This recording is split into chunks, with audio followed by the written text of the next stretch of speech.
دیدا آپ نہ جائے نا، کچھ دیر اور رک جائیں پلیز۔ حور نے روحا کی گردن میں بائیں ڈال کر لاڈ سے کہا تھا۔ نہیں حور، لالا نہیں مانے گی، انہوں نے فون کیا، وہ آنے ہی والے ہوں گے۔ روحا نے نفی میں سر لاتے اداسی سے کہا تھا۔ اسے کچھ دیر پہلے ریحان خان نے فون کر کے اطلاع دی تھی کہ وہ انہیں لینے آ رہا ہے، لہٰذا وہ اور زویا اپنی پیکنگ کر لیں۔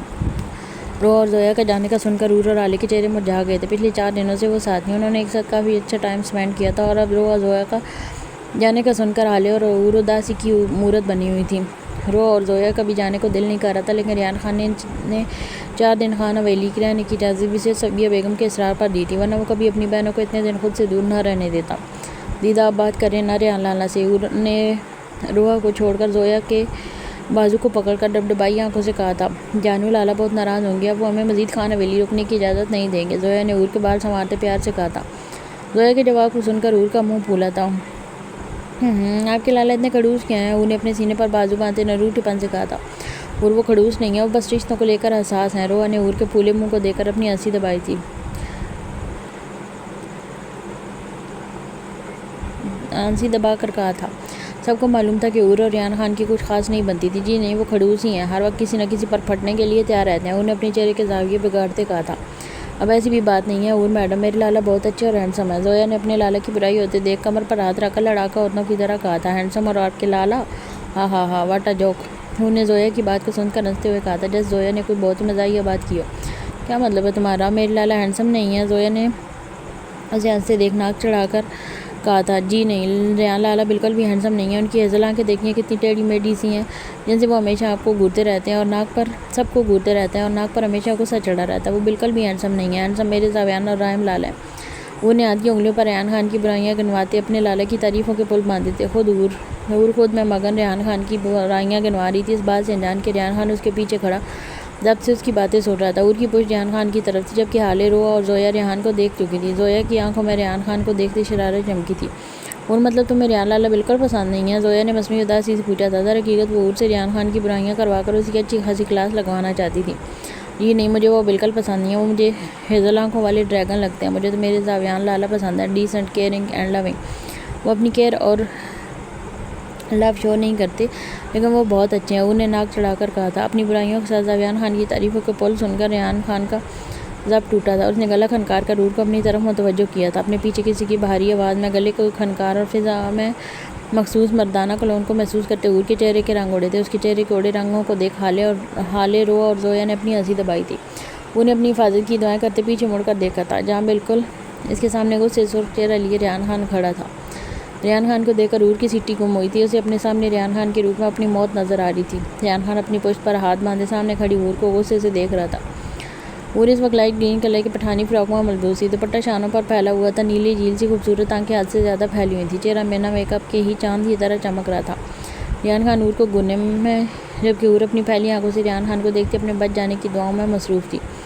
میں پھپھو جان سے مل کر آتی ہوں۔ ماحول کو انٹینس ہوتے دیکھ زویا بہانہ بناتی وہاں سے 9 دو 11 ہو گئی تھی۔ حالے اور روحا بھی اس کے ساتھ روم سے باہر بھاگی تھی۔ تینوں کو روم سے جاتا دیکھ حور کا دل تیزی سے دھڑکا تھا۔ اسے اپنے سامنے کھڑا ریحان خان کسی بھوکے شیر کی طرح لگا تھا، جس کا شکار وہ اکیلی تھی۔ مجھے مورے بلا رہی ہیں، حور نے تھوک نگلتے کہا، اور ریحان خان کی سائڈ سے نکلوتی یہاں سے بھاگنے کے لیے قدم اٹھایا تھا، لیکن ریحان خان اسے بازو سے دبوچ کر اپنے مقابل کرتا اس کے بھاگنے کی کوشش کو ناکام بنا گیا۔ کیا کہہ رہی تھی تم ابھی؟ ریحان خان نے حور کو اپنے سامنے کرتے دبے دبے غصے سے پوچھا تھا۔ حور نے سائمی نگاہوں سے اپنے سامنے کھڑے ریحان خان کو دیکھا تھا، جو اس وقت بلیک جینز کے اوپر وائٹ شرٹ میں ملبوس تھا۔ اس کی شرٹ اس کے سردی سینے سے چپکتی اس کے ایبز نمایاں کر رہی تھی۔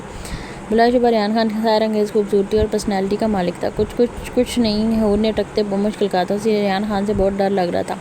ہاں تو کیا کہہ رہی تھی؟ میری آنکھیں کیسی ہیں اور میں کیا لگتا ہوں؟ ریحان خان نے اپنے دونوں ہاتھ جینز کی پاکٹ میں ڈالتے آئی برو اچکا کر سنجیدہ لہجے میں پوچھا تھا۔ اس کے سوال پر حور کے چہرے کا رنگ فاق ہوا تھا، مطلب وہ سب کچھ سن چکا تھا۔ نہیں، میں تو کچھ نہیں کہہ رہی تھی، حور نے نفی میں سر لاتے کہا اور پیچھے کی طرف قدم اٹھانے لگی۔ ریحان خان نے اس کے انداز پر اسے آئی برو اٹھا کر دیکھا تھا۔ اسے معلوم تھا مقابل کھڑی لڑکی اس سے بہت ڈرتی ہے، لیکن پھر بھی وہ اس کی برائیاں کرنے کا موقع ہاتھ سے جانے نہیں دیتی۔ اوہ، مطلب تم نے کچھ نہیں کہا تھا، میری ہی کان خراب ہے؟ ریحان خان نے اس کی طرف قدم بڑھاتے سنجیدہ لہجے میں کہا تھا۔ ہاں، نہیں۔ ریحان خان کو اپنی طرف آتے دیکھ حور نے ہڑبڑا کر ہاں کہا، لیکن پھر ریحان خان کے چہرے کے تاثرات کو دیکھ کر فوراً سے اپنی بات بدل گئی۔ سوری لالا، آپ اب پلیز جانے دیں، حور نے پیچھے کی طرف قدم اٹھاتے رندی آواز میں کہا تھا۔ ریحان خان کو اپنی طرف بڑھتے دیکھ اس کا دل زوروں سے دھڑک رہا تھا۔ حور کو ڈرتے دیکھ ریحان خان کے دل کو سکون ملا تھا۔ حور نے مزید ایک قدم پیچھے کی طرف اٹھایا تھا۔ لیکن اپنی کمر کے ساتھ دیوار کو محسوس کرتے اسے اپنی جان نکلتی محسوس ہوئی تھی۔ اس کے فرار کے سارے راستے بند ہو چکے تھے۔ سامنے کھڑا ریحان خان اس کے چہرے کے اڑے رنگ دیکھ کر استہزائیہ انداز میں مسکراتا اپنا دایاں ہاتھ حور کے سر کے پاس دیوار پر رکھ گیا تھا۔ ریحان خان کو اپنے ادنے قریب دیکھ کر حور نے بساختہ تھوک نکلا تھا۔ جانے دوں گا، لیکن پہلے یہ بتاؤ تم کیا کہہ رہی تھی؟ میری آنکھیں کیسی ہیں؟ ریحان خان نے حور کی آنکھوں میں دیکھتے سنجیدگی سے دوبارہ اپنا سوال دہرایا تھا۔ اس کی سوئی وہیں پر اٹکی ہوئی تھی اور اسے حور کو ڈرانے میں مزہ آ رہا تھا۔ میں نے کہا تھا آپ کی آنکھیں بہت پیاری ہیں۔ انہیں انگلیاں مروڑتے نیچے کی طرف دیکھتے ریحان خان سے بچنے کے لیے جھوٹ بولا تھا۔ لیکن تم نے تو کہا تھا ریحان خان کی آنکھیں خوبصورت ہیں، جبکہ میری آنکھیں ٹیڑھی میڑھی ہیں اور میں ہیزل آنکھوں والا ڈریگن لگتا ہوں۔ حور کے جھوٹ بولنے پر ریحان خان نے دانت پیس کر کہا تھا۔ اسے حور کے منہ سے اپنی برائی سے زیادہ ریحان خان کی تعریف نے تپ چڑھائی تھی۔ نہیں میں نے تو کہا تھا، میں نے نہیں کہا، حور نے ریحان خان کی آنکھوں میں دیکھ کر کہا تھا۔ اس کے صاف مکرنے پر ریحان خان نے آئی برو اچکا کر اسے دیکھا تھا۔ مطلب میں جھوٹ بول رہا ہوں؟ ریحان خان نے تھوڑا غصے سے کہا تھا۔ ریحان خان کے سوال اور اس کے غصہ کرنے پر حور کی پلکوں سے آنسو گرتے اس کے گالوں پر پھسلے تھے۔ نہیں، نچلی لب کو باہر کی طرف نکال کر برائی آواز میں کہا تھا۔ نیلی آنکھوں میں آنسو لیے ہونٹوں کو بچوں کی طرح مروڑ کر کہتی وہ بہت کیوٹ لگی تھی۔ ریحان خان سٹیل ہوتا اسے دیکھتا رہ گیا۔ رو کیوں رہی ہو؟ ریحان خان نے ساتھ جھٹک کر خود کو ہوش دلاتے حور سے رونے کی وجہ استفسار کی تھی۔ آپ سے ڈر لگ رہا ہے؟ انہیں انگلیاں مروڑتے ساتھ جھکا کر معصومیت سے کہا تھا۔ میری برائیاں کرتے وقت ڈر نہیں لگا تھا مجھ سے؟ حور کے انداز کو نظر انداز کرتے ریحان خان نے استہزائیہ انداز میں کہا تھا۔ بتاؤ کون ہینڈسم ہے، میں یا ریحان خان؟ ریحان خان نے حور کا چہرہ تھوڑی سے پکڑ کے اوپر کر کے اس کی آنکھوں میں دیکھتے پوچھا تھا۔ اس کی آنکھوں میں وارننگ تھی۔ آپ زیادہ ہینڈسم ہیں، مجھے آپ بہت اچھے لگتے ہیں، آپ کی ہیزل گرے آنکھیں بھی بہت پیاری ہیں۔ وہ نے اپنی جان چھڑانے کے لیے کسی رٹو طوطے کی طرح کہا تھا۔ میری ہیزل گرے آنکھیں پیاری ہیں؟ ریحان خان نے حور کے چہرے پر جھکتے اس کی آنکھوں میں دیکھتے پوچھا تھا۔ اسے آج پتہ چلا تھا کہ اس کی آنکھوں کا کلر ہیزل گرے ہے۔ اس نے نہ تو آج تک خود غور کیا تھا اور نہ ہی کسی میں اتنی ہمت تھی کہ کوئی ریحان خان کو اس کی آنکھوں کا کلر بتا کر کمنٹ پاس کرتا۔ ریحان خان کو اپنے اتنے قریب دیکھ کر حور کا دل زور سے اس کے سینے میں دھڑک رہا تھا۔ ہاں، حور نے اپنے دھڑکتے دل پر قابو پاتے ریحان خان کی آنکھوں میں دیکھ کر جواب دیا تھا۔ کیا تم انہیں ساری زندگی دیکھ سکتی ہو؟ ریحان خان نے بساختہ پوچھا تھا۔ ہاں، حور نے کھوئے انداز میں ریحان خان کی آنکھوں میں دیکھتے جواب دیا تھا۔ وہ دونوں ایک دوسرے کی آنکھوں میں کھوئے ہوئے تھے کہ اچانک ریحان خان کا فون رنگ ہوتا پورے روم میں شور پھیلا گیا۔ فون کے رنگ ہونے پر ریحان خان ہوش میں آتا حور سے تھوڑا دور ہوا تھا۔ ریحان خان نے اپنی پاکٹ سے فون نکال کر بغیر نمبر دیکھے کال پک کی تھی۔ ریحان خان خاموش کھڑا کال سن رہا تھا۔ اس نے ابھی ایک لفظ بھی نہیں کہا تھا۔ اچانک ریحان خان کی آنکھیں اور چہرہ غصے کی شدت سے سرخ ہوا تھا۔ اس کے بازو اور گردن کی رگیں پھول چکی تھیں۔ ریحان خان نے اپنے ہاتھ کی انگلیوں کو مٹھی میں بھیجا تھا اور اگلے ہی لمحے اس نے فون کو کان سے ہٹا کر دیوار میں دے مارا تھا۔ اس کا آئی فون دیوار کے ساتھ لگتے ہی چکنا چور ہو گیا تھا۔ لالا! ریحان خان کے ری ایکشن کو دیکھ حور نے ڈرتے ہوئے اسے پکارا تھا۔ حور کی آواز کو سن کر ریحان خان نے پلٹ کر اپنی خون نشام آنکھوں سے حور کو دیکھا اور اگلے پل اس کو بازو سے جکڑ کر اپنے مقابل کر گیا۔ کتنی دفعہ کہا ہے تم سے میرے سامنے نہ آیا کرو؟ تم میری بات سمجھ کیوں نہیں آتی؟ ریحان خان حور کے چہرے پر دھاڑا تھا۔ ریحان خان کے دھاڑنے پر حور اچھل کر پڑی تھی۔ اس کی آنکھوں سے آنسو دوبارہ بہنا شروع ہو چکے تھے۔ اس نے پھیلی آنکھوں سے ریحان خان کی طرف دیکھا تھا۔ چھوڑے مجھے، حور نے روتے اس سے اپنا بازو چھڑانے کی کوشش کرتے کہا۔ ریحان خان نے اسے روتے دیکھا اپنے لب سختی سے بھینجے۔ دوبارہ کچھ بھی کہنے اور کرنے سے پہلے 100 دفعہ سوچنا حور یوسف خان۔ ریحان خان نے حور کے بازو کو جھٹک کر دبے دبے غصے سے کہا تھا۔ اس نے حور کے نام پر کچھ زیادہ زور ڈالا تھا۔ ریحان خان کے جھٹکنے پر حور لڑکھڑاتی پیچھے دیوار کے ساتھ لگی تھی۔ آپ بہت برے ہیں، میں زاویان لالا کو بتاؤں گی، حور نے آنسو صاف کرتے ہچکیوں کے درمیان کہا تھا اور بنا ریحان خان کی بات سنے روم سے باہر چلی گئی۔ حور کو روتے ہوئے جاتا دیکھ ریحان خان نے اپنے ہاتھ کا پنچ بنا کر زور سے دیوار پر مارا تھا۔ ریحان خان لمبے لمبے ڈاک برتا خان حویلی کے پورچ میں کھڑی اپنی گاڑی تک پہنچتا اس میں بیٹھا تھا۔ ریحان خان نے ڈیش بورڈ پہ اپنا دوسرا فون نکال کر ایک مخصوص نمبر پر کال ملا کر فون کو کان سے لگایا تھا۔ اس سالے کمینے نے اپنی فلائٹ ڈیلے کروا دی ہے، شاید اسے اپنی موت کی بھنک پڑ گئی اور خان حویلی کی ایک خبر اس تک پہنچ رہی ہے۔ ریحان خان دوسری طرف سے کال پک ہوتے ریحان خان بلند آواز میں دھاڑا تھا اور بنا اگلے کی بات سنے کال کاٹ کر فون پیسنجر سیٹ پر پھینکا تھا۔ ریحان خان کی آنکھوں کے سامنے دوبارہ حور کی نیلی آنسو سے لبریز آنکھیں لہرائی تھیں۔ اس کا ڈر کر اچھلنا یاد آیا تھا جب ریحان خان نے اس پر چیخا تھا۔ اگلی بار ریحان خان نے چیختے اسٹیئرنگ پر زور سے اپنا ہاتھ مارا تھا۔ ریحان خان گہری گہری سانس لیتا گاڑی کو سٹارٹ کرتا زن سے خان حویلی سے باہر لے گیا۔ وہ روح اور زویا کو لیے بغیر ہی خان حویلی سے واپس چلا گیا تھا۔ ریحان خان فارم ہاؤس میں بنے اپنے آفس میں ونڈو کے سامنے کھڑا کسی سوچ میں گم تھا کہ اچانک سے آفس کا دروازہ ناک ہوا تھا۔ ریحان خان نے پلٹے بغیر کم ان کہہ کر اندر آنے کی اجازت دی تھی۔ اس کی اجازت دیتے ہی دلاور خان دروازہ کھول کر اندر داخل ہوا تھا۔ سر جنرل صاحب کو پرائیویٹ روم میں شفٹ کر دیا گیا۔ انہیں ابھی تک ہوش بھی تو نہیں آیا لیکن ان کی حالت پہلے سے کافی بہتر ہے۔ دلاور خان نے ریحان خان کی پشت کو دیکھتے حیدر ملک کے بارے میں اپڈیٹ دی تھی۔ دلاور خان کی بات سن کر ریحان خان کو انکار بھرا تھا۔ اسے کل رات ہی حیدر ملک کی طبیعت خرابی کا علم ہو چکا تھا۔ حیدر ملک کو ہارٹ اٹیک ہوا تھا۔ وقت پر ہاسپٹل پہنچنے کی وجہ سے ان کا فوراً ٹریٹمنٹ کر دیا گیا تھا۔ جس کی وجہ سے اب وہ خطرے سے باہر تھے۔ رائم خان کہاں ہیں؟ زاویان خان نے پلٹتے رائم خان کے بارے میں استفسار کیا تھا۔ وہ صبح صبح خان حویلی گئے تھے، انہیں شاید صبیہ بیگم نے بلایا تھا۔ دلاور خان نے سنجیدگی سے رائم کے بارے میں بتایا تھا۔ رائم کو خان کو فون کرو اور اسے جلد واپس آنے کا کہو، اور تم ہاسپٹل میں جنرل کے پاس رہو۔ انہیں کسی بھی قسم کی کوئی تکلیف نہیں ہونی چاہیے، نہ ہی کسی چیز کی کمی ہونی چاہیے۔ زاویان خان نے پتھریلے لہجے میں دلاور خان کی طرف دیکھتے کہا تھا۔ لہجہ حکمیہ تھا۔ جی سر۔ زاویان خان کے حکم پر دلاور خان سارامہ لاتا روم سے نکل گیا۔ دلاور خان زاویان خان کے ساتھ پچھلے 13 سالوں سے تھا۔ ان کی جوانی ساتھ گزری تھی۔ دلاور خان زاویان خان کی بہت عزت کرتا تھا۔ زاویان خان کے لیے بھی دلاور اس کے بھائی کی طرح تھا۔ یہ الگ بات تھی کہ وہ اپنے جذبات کسی پر عیاں نہیں کرتا تھا۔ دلاور خان کے جانے کے تھوڑی دیر بعد زاویان خان آفس سے نکلتا مائرہ کے روم کی طرف بڑھا تھا، جو کچھ دن پہلے تک اس کا روم تھا، جس میں وہ کسی کو جانے کی اجازت تک نہیں دیتا تھا۔ زاویان خان دروازہ کھول کر روم میں داخل ہوا۔ اس نے بیڈ کی طرف دیکھا جو خالی تھا، اور نہیں اس پر کوئی شکن تھی، جیسے پوری رات اس پر کوئی لیٹا ہی نہ ہو۔ زاویان خان نے سنجیدہ چہرے کے ساتھ روم کا جائزہ لیا تھا۔ اس کی نظر مائرہ پر پڑی، جو اپنے گھٹنوں کے بازو باندھے بیڈ سے ٹیک لگا کر زمین پر بیٹھی سو رہی تھی۔ زاویان خان قدم اڑاتا ہوا اس کے مقابلے آ کر کھڑا ہوا تھا۔ مائرہ کو بیڈ کی بجائے زمین پر سوتے دیکھ زاویان خان کی غصے سے آنکھیں سرخ ہوئی تھیں۔ اس کی نگاہیں مائرہ کے چہرے پر جمی ہوئی تھی، جس کی ناک اور گال شدید سرخ تھے۔ چہرے پر آنسوؤں کے مٹے مٹے نشان موجود تھے، بال بکھرے ہوئے تھے، شاید وہ روتی یہیں پر بیٹھی سو گئی تھی۔ زاویان خان منجوں کے بال اس کے سامنے بیٹھا تھا۔ اس کے روئے روئے چہرے کو دیکھ کر زاویان خان کے دل میں عجیب سی ہلچل ہوئی تھی۔ اٹھو! زاویان خان نے اپنے سر کو جھٹک کر مائرہ کو جگانے کے لیے سرد آواز میں کہا تھا، لیکن مائرہ کے وجود میں کوئی حرکت نہ ہوئی۔ اٹھ جاؤ مائرہ خان! مائرہ کو ٹس سے مس نہ ہوتا دیکھ زاویان خان اس دفعہ شدت سے دوڑا تھا۔ اس کی داڑھ پر مائرہ ہڑبڑا کر اٹھتی ادھر ادھر دیکھنے لگی۔ اس کا دل زور سے دھڑک رہا تھا، اس کی آنکھیں پھیل چکی تھیں۔ اس نے ادھر ادھر دیکھتے اپنے سامنے دیکھا جہاں زاویان خان بیٹھا سنجیدہ چہرے کے ساتھ اسے ہی دیکھ رہا تھا۔ یہاں پر کیوں سو رہی ہو؟ مائرہ کو خود کو پھاڑ کھانے والی نگاہوں سے گھورتا دیکھ زاویان خان نے آئی برو اچکا کر پوچھا تھا۔ کیوں؟ اب کیا میں اپنی مرضی سے زمین پر سو بھی نہیں سکتی؟ زاویان خان کے سوال پر مائرہ نے پھاڑ کھانے والے انداز میں پوچھا تھا۔ اپنی مرضی سے تو اب تم سانس بھی نہیں لے سکتی ہے مائرہ خان؟ زاویان خان آئی برو اچکا کر تنبیہ انداز میں کہا تھا۔ اگر میں اپنی مرضی سے سانسیں نہیں لے سکتی زاویان خان تو یاد رکھنا میں تمہارا بھی سانسیں لینا حرام کر دوں گی۔ ہمارا زاویان خان کی آنکھوں میں دیکھتے اٹل لہجے میں کہا تھا۔ اس کے انداز پر زاویان خان نے آئی برو اچکا کر اسے داد دی تھی۔ اگر دھمکیاں ہو گئی ہوں تو اٹھو اور جا کر فریش ہو جاؤ، میں ناشتہ بھجوا رہا ہوں، خاموشی سے کر لینا، ورنہ اب تک تو تمہیں اندازہ ہو گیا ہوگا کہ زاویان خان کو اپنی باتیں منوانا بہت اچھے سے آتا ہے۔ زاویان خان نے کھڑے ہو کر اپنی بلیک جینس کی جیبوں میں ہاتھ پھنسا کر مائرہ کی طرف دیکھ کر کہا تھا۔ اس کا انداز وارن کرنے والا تھا۔ مائرہ اسے جواب دینے کے بجائے اپنا منہ دوسری طرف پھیر گئی۔ سنا نہیں میں نے کیا کہا ہے؟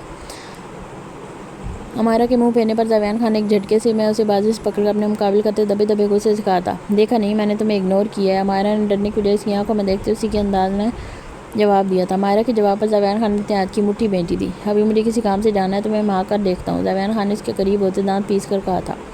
زاویان خان کے خود کے قریب آنے پر مائرہ کے گلے میں گلٹی ابھر کر معدوم ہوئی تھی، لیکن وہ خود پر ضبط کرتی اس کی آنکھوں میں دیکھتی ڈٹی رہی تھی۔ میری طرف سے بھاڑ میں جاؤ، مائرہ نے مکھی اڑانے والے انداز میں کہا تھا۔ تمہیں چھوڑ کر تو میں بھاڑ میں بھی نہیں جاؤں گا مائرہ خان، اس لیے میرے ساتھ بھاڑ میں جانے کے لیے بھی تیار رہنا۔ زاویان خان نے اس کی آنکھوں میں دیکھتے چپتے لہجے میں کہتے دروازے کی طرف بڑھ گیا۔ آیا بڑا، تمہارے بغیر بھاڑ میں بھی نہیں جاؤں گا۔ زاویان خان کے روم سے باہر نکلنے کے بعد مائرہ نے ناک چڑھا کر اس کی نقل اتارتے کہا تھا۔ زاویان خان مائرہ کے روم سے نکلتا لاؤنج کی طرف جا رہا تھا کہ اس کے سامنے سے رائم خان آتا نظر آیا۔ السلام علیکم لالا۔ رائم خان نے زاویان خان کے قریب پہنچتے سلام کیا تھا۔ وعلیکم السلام، کہاں تھے؟ زاویان خان نے سنجیدہ لہجے میں پوچھا تھا۔ لالا حویلی گیا تھا، تائی جان نے بلایا تھا، وہ آپ کو لے کر کافی اداس ہیں، آپ کو بہت یاد کر رہی ہیں، اور انہوں نے مجھے کہا ہے کہ آپ فوراً ان سے ملیں۔ رائم خان نے زاویان خان کی طرف دیکھ کر پریشانی سے کہا تھا۔ موم ٹھیک تو ہیں؟ کیا ہوا ہے انہیں؟ زاویان خان نے حیرت سے فوراً سے پریشانی سے یہاں سے پوچھا تھا۔ جی لالا وہ بالکل ٹھیک ہیں، بس آپ کو یاد کر رہی ہیں۔ رائم خان نے زاویان خان کو پریشان ہوتا دیکھ جلدی سے جواب دیا تھا۔ ٹھیک ہے، شام کو ہم حویلی چلیں گے، لیکن ابھی مجھے ہاسپٹل جانا ہے، میں جلدی آنے کی کوشش کروں گا، تب تک تم یہاں پر خیال رکھنا، اور کچھ بھی ہونے پر مجھے فوراً کال کر دینا، ہر وقت الرٹ رہنا۔ زاویان خان نے 2 منٹ میں فیصلہ لیتے اپنا فیصلہ سنانے کے ساتھ رائم خان کو احتیاط برتنے کا بھی کہا تھا۔ جی لالا فکر نہ کریں، ویسے بھی ہاسپٹل یہاں سے 20 منٹ کی دوری پر ہے، ٹینشن والی کوئی بات نہیں، رائم خان نے ہلکے پھلکے انداز میں کہا تھا۔ جب مصیبت سر پر آتی ہے نا تو 1 منٹ کا رستہ بھی بہت طویل ہو جاتا ہے رائم خان، زاویان خان نے پتھریلے لہجے میں کہا تھا۔ اسے رائم خان کا لاپرواہ انداز بالکل پسند نہیں آیا تھا۔ سوری لالا، آپ ٹینشن نہ لیں، میں اپنی جان سے بڑھ کر مائرہ کی حفاظت کروں گا، رائم خان نے زاویان خان کی آنکھوں میں دیکھتے اٹل لہجے میں کہا تھا۔ زاویان خان انکار برتتا ہوا لاؤنج کی طرف بڑھ گیا تھا۔ رائم خان جو کہ ابھی ڈیرے سے آیا تھا اور وہ کو حویلی کے لاؤنج میں چکر لگاتے دیکھ اس کی آنکھیں خوشی سے چمکی تھی۔ اس نے ادھر ادھر دیکھا، لاؤنج میں اس وقت کوئی بھی نہیں تھا۔ وہ ایک جسٹ میں روا تک آ پہنچا، اسے کمر سے دبوچ کر اپنے قریب کر گیا۔ میرا انتظار کر رہی تھی روح بیبی؟ روح بیبی، رائم خان نے اسے اپنے قریب کرتے پیار سے پوچھا تھا۔ نہیں زائم، وہ ریان لالا ہمیں لینے آئے تھے، لیکن ہمیں لیے بغیر ہی چلے گئے، انہیں دیکھ رہی تھی۔ روح نے روحا نے داخلی دروازے کی طرف دیکھ کر اداسی سے کہا تھا۔ اس کی بات سن کر زعیم خان کا چہرہ مرجھایا تھا۔ کیا مطلب؟ تم میرا انتظار کرنے کی بجائے یہاں سے جانے کے انتظار میں ہو؟ زعیم خان نے تھوڑے غصے سے کہا تھا۔ اس کے غصے پر روحا اس کی طرف متوجہ ہوئی تھی اور اسے اپنی غلطی کا احساس ہوا تھا۔ نہیں، میں بس لالا کے لیے پریشان ہو رہی تھی۔ روحا نے نفی میں سر ہلاتے معصومیت سے کہا تھا۔ میں یہاں پر تمہارے قریب آنے کے بہانے ڈھونڈتا ہوں اور تم یہاں سے بھاگنے کی تیاری میں ہو۔ کیا تمہیں میرے قریب آنا اتنا برا لگتا ہے؟ زعیم خان نے اسے تنگ کرنے کی غرض سے بھرم سے کہا تھا۔ نہیں، ایسی بات نہیں ہے، روحا نے نفی میں سر ہلاتے کہا تھا۔ اس کی آنکھوں میں نمی ابھری تھی۔ ایسی ہی بات ہے روحا خان، میں ہی پاگل ہوں جو تمہارے پیچھے پھرتا ہوں، تم سے محبت کرتا ہوں۔ زعیم خان نے مصنوعی غصے سے تھوڑا اونچی آواز میں کہا تھا۔ اس کے الفاظوں اور اس پر تضاد غصہ ہونے پر روحا کی آنکھوں سے آنسو گر رہے تھے اور وہ زعیم خان کی قمیض کو مٹھی میں جکڑ گئی تھی۔ روحا کی آنکھوں میں آنسو دیکھ کر زعیم خان نے فوراً اس کے چہرے کو اپنے ہاتھوں کے پیالے میں بھرا تھا۔ یہ کیا تم رونے لگی ہو روح بیبی؟ میں مذاق کر رہا تھا، زعیم خان نے اس کے آنسو صاف کرتے نرمی سے کہا تھا۔ اس کی بات سن کر روحا کی آنکھیں بے یقینی سے پھیلی تھیں۔ مطلب وہ اسے تنگ کرنے کی غرض سے یہ سب کیا تھا؟ مجھے بات نہ کیجیے گا، روحا نے منہ پھیلا کر پیر پٹکتے کہا تھا اور وہاں سے جانے کے لیے پلٹ گئی۔ اس سے پہلے وہ قدم اٹھاتی زعیم خان نے اسے کمر سے پکڑ کر اپنی طرف کھینچا تھا۔ روحا لہراتی اس کے سینے سے ٹکرائی تھی۔ روحا کو سمجھنے کا موقع دیے بغیر زعیم خان اس کے ہونٹوں کو اپنے لبوں سے جکڑ گیا۔ میری نیت پہلے ہی تم پر پوری خراب ہے روح بیبی، اور ایسی کیوٹ حرکتیں کر کے تم مجھے مزید بہکانے کا کام کرتی ہو۔ اس کے ہونٹوں کو شدت سے چوم کر زعیم خان نے گمبھیر آواز میں کہا تھا، جبکہ روحا اپنی آنکھیں پھیلائے بے یقینی سے زعیم خان کو دیکھ رہی تھی جو لاؤنج میں کھڑا ایسی بے شرم حرکتیں کر رہا تھا۔ اس وقت لاؤنج میں کوئی بھی آ سکتا تھا لیکن زعیم خان کو اس سے کوئی فرق نہیں پڑتا تھا۔ دس زعیم کیا کر رہے ہیں؟ کوئی آ جائے گا؟ روحا نے اس کے سینے پر ہاتھوں کا دباؤ ڈال کر اسے پیچھے کرنے کی کوشش کرتے کہا تھا۔ کوئی نہیں آتا، تم مجھ پر توجہ دو، زعیم خان بے فکری سے کہتا روحا کو مزید اپنے قریب کر گیا۔ اس کے انداز پر روحا نے شرما کر نظریں جھکائی تھیں۔ استغفر اللہ! اس سے پہلے کہ زعیم خان کو گستاخی کرتا، سیڑھیوں پر کھڑے حمدان خان نے اپنی آنکھوں پر ہاتھ رکھ کر بلند آواز میں کہا تھا۔ حمدان خان کی آواز کو سن کر روحا ہڑبڑائی زعیم خان کو دھکا دے کر کچن کی طرف بھاگی تھی، جبکہ زعیم خان نے خون شام نگاہوں سے حمدان خان کو گھورا تھا جو سیڑھیوں پر کھڑا بھرپور انداز میں اپنے دانتوں کی نمائش کر رہا تھا۔ حمدان خان سیڑھیوں پر کھڑا بھرپور انداز میں اپنے دانتوں کی نمائش کر رہا تھا۔ دفعہ ہو جاؤ یہاں سے حمدان خان، ورنہ مرو گے میرے ہاتھوں سے، زعیم خان نے دانت پیس کر کہا تھا۔ اسے اس وقت حمدان خان پر بہت غصہ آ رہا تھا۔ اس کا دل کہہ رہا تھا آج سچ میں حمدان خان کا قصہ ختم کر ہی دے۔ یا لالا، اس میں میرا کیا قصور ہے؟ آپ کو یہ سب روم میں کرنا چاہیے تھا۔ اب اگر دن کے اجالے میں لاؤنج میں ایسی حرکتیں دیکھوں گا تو میرے منہ سے استغفر اللہ تو نکلے گا نا؟ حمدان خان نے مصنوعی معصومیت سے آنکھیں پٹپٹا کر کہا تھا۔ اس کی بات سن کر زعیم خان نے ٹیبل پر آواز اٹھا کر اس کی طرف پھینکا تھا، جسے حمدان خان پھرتی سے کیچ کر گیا تھا۔ زعیم خان کے سرخ چہرے کو دیکھ کر اس کا بلند قہقہہ حویلی میں گونجا تھا۔ ہائے اللہ! اگر یہ مجھے لگ جاتا تو؟ حمدان خان نے ڈرامیٹک انداز میں اپنے دل پر ہاتھ رکھ کر واز کو دیکھ کر کہا تھا، تو اس دنیا سے ایک بے غیرت کم ہو جاتا۔ زعیم خان نے جلے بھنے انداز میں کہا تھا، نہ کرے لالا، اگر میں مر گیا تو اس حویلی کی رونق بھی مر جائے گی، چاروں طرف سناٹا چھا جائے گا۔ آفٹر آل حمدان خان ہی تو خان حویلی کی رونق ہے۔ حمدان خان نے اپنے کالر کو جھاڑ کر اترا کر کہا تھا، لعنت ہے ایسی رونق پر۔ زعیم خان نے باقاعدہ اپنا ہاتھ کھول کر حمدان خان کو اپنی لعنتوں سے نوازا تھا، جس کا حمدان خان برا منائے بغیر ڈیٹو کی طرح پہلے سے بھی زیادہ بلند آواز میں ہنسنے لگا۔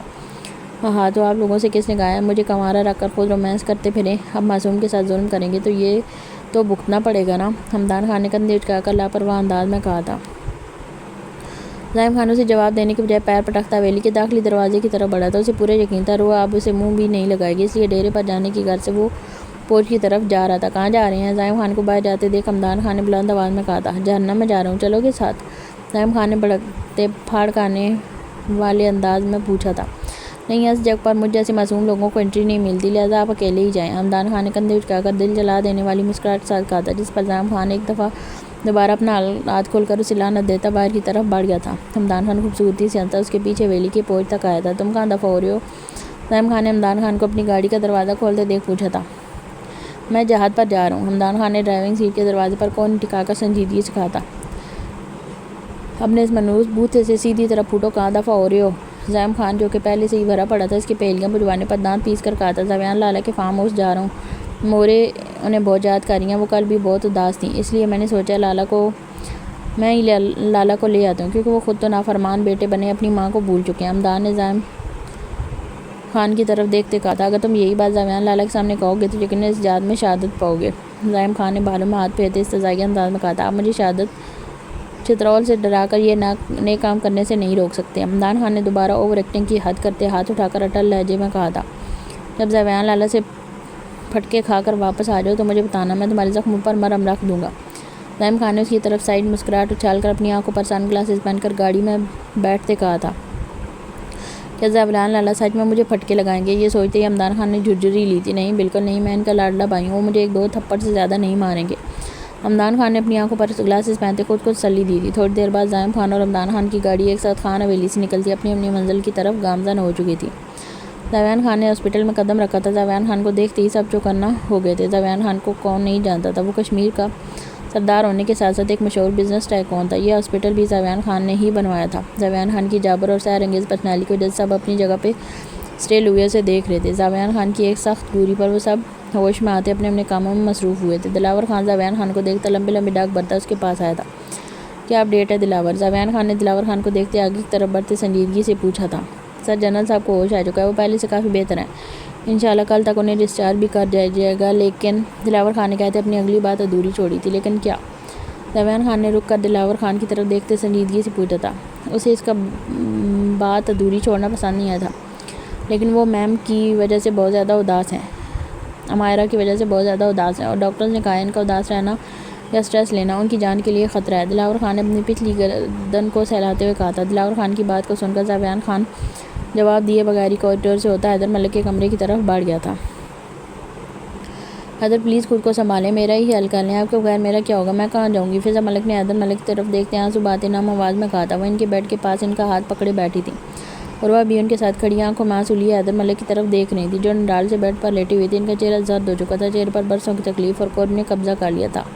شامیر بیڈ سے تھوڑا دور دیوار کے ساتھ ٹیک لگائے سینے پر ہاتھ باندھ کر حیدر ملک کو شکوہ کن نگاہوں سے دیکھ رہا تھا، اور اس کی آنکھیں سرخ اور ہلکی سوجی ہوئی تھیں جو اس کے رونے کی چگلی کر رہی تھی۔ اس نے حیدر ملک کے ہوش میں آنے کے بعد ان سے ایک لفظ بھی نہیں کہا تھا، بس خاموشی سے انہیں دیکھ رہا تھا۔ عروہ اور فضا ملک نے بھی رو رو کر اپنا برا حال کر لیا تھا۔ فکر نہ کریں بیگم، میں ٹھیک ہوں۔ حیدر ملک نے فضا ملک کے ہاتھ پر اپنی پکڑ مضبوط کرتے انہیں حوصلہ دیا تھا۔ فضا ملک نے سر لاتے اپنے آنسو صاف کیے تھے، وہ رو کر حیدر ملک کو مزید پریشان نہیں کرنا چاہتی تھی۔ حیدر ملک نے شامیر کی طرف دیکھا تھا جو شکوہ کن نگاہوں سے انہیں دیکھ رہا تھا۔ حیدر ملک اس کی سرخ اور ہلکی سوجی آنکھوں کو دیکھ کر ہلکا سا مسکرائے تھے۔ اس سے پہلے وہ کچھ کہتے روم کا دروازہ کھلا تھا اور زاویان خان اپنی سحر انگیز پرسنالٹی کے ساتھ روم میں داخل ہوتا حیدر ملک کے بیڈ کے سامنے آ کر کھڑا ہوا تھا۔ تم یہاں کیا کر رہے ہو؟ تمہاری ہمت کیسی ہوئی یہاں آنے کی؟ زاویان خان کو دیکھتے ہی شامیر ہتھے سے اکھڑتا چیختا اس کی طرف بڑھا تھا۔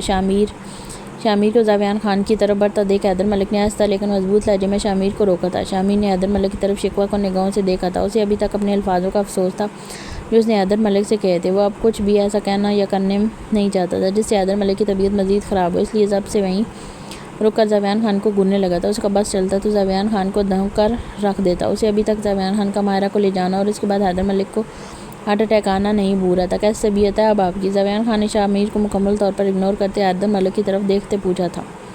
اس کا چہرہ سنجیدہ لیکن لہجہ نرم تھا۔ ایک بیٹی کے بچھڑنے کے بعد باپ کی کیا حالت ہوتی ہے تم اپنی آنکھوں سے دیکھ سکتے ہو زاویان خان نے اس کے سوال پر حیدر ملک نے آسودگی سے مسکراتے آہستہ آواز میں کہا تھا۔ یقیناً اب آپ لوگ سمجھ گئے ہوں کہ 20 سال تک امائرہ خان کے دور رہنے پر خان حویلی والوں کی کیا کیفیت ہوگی۔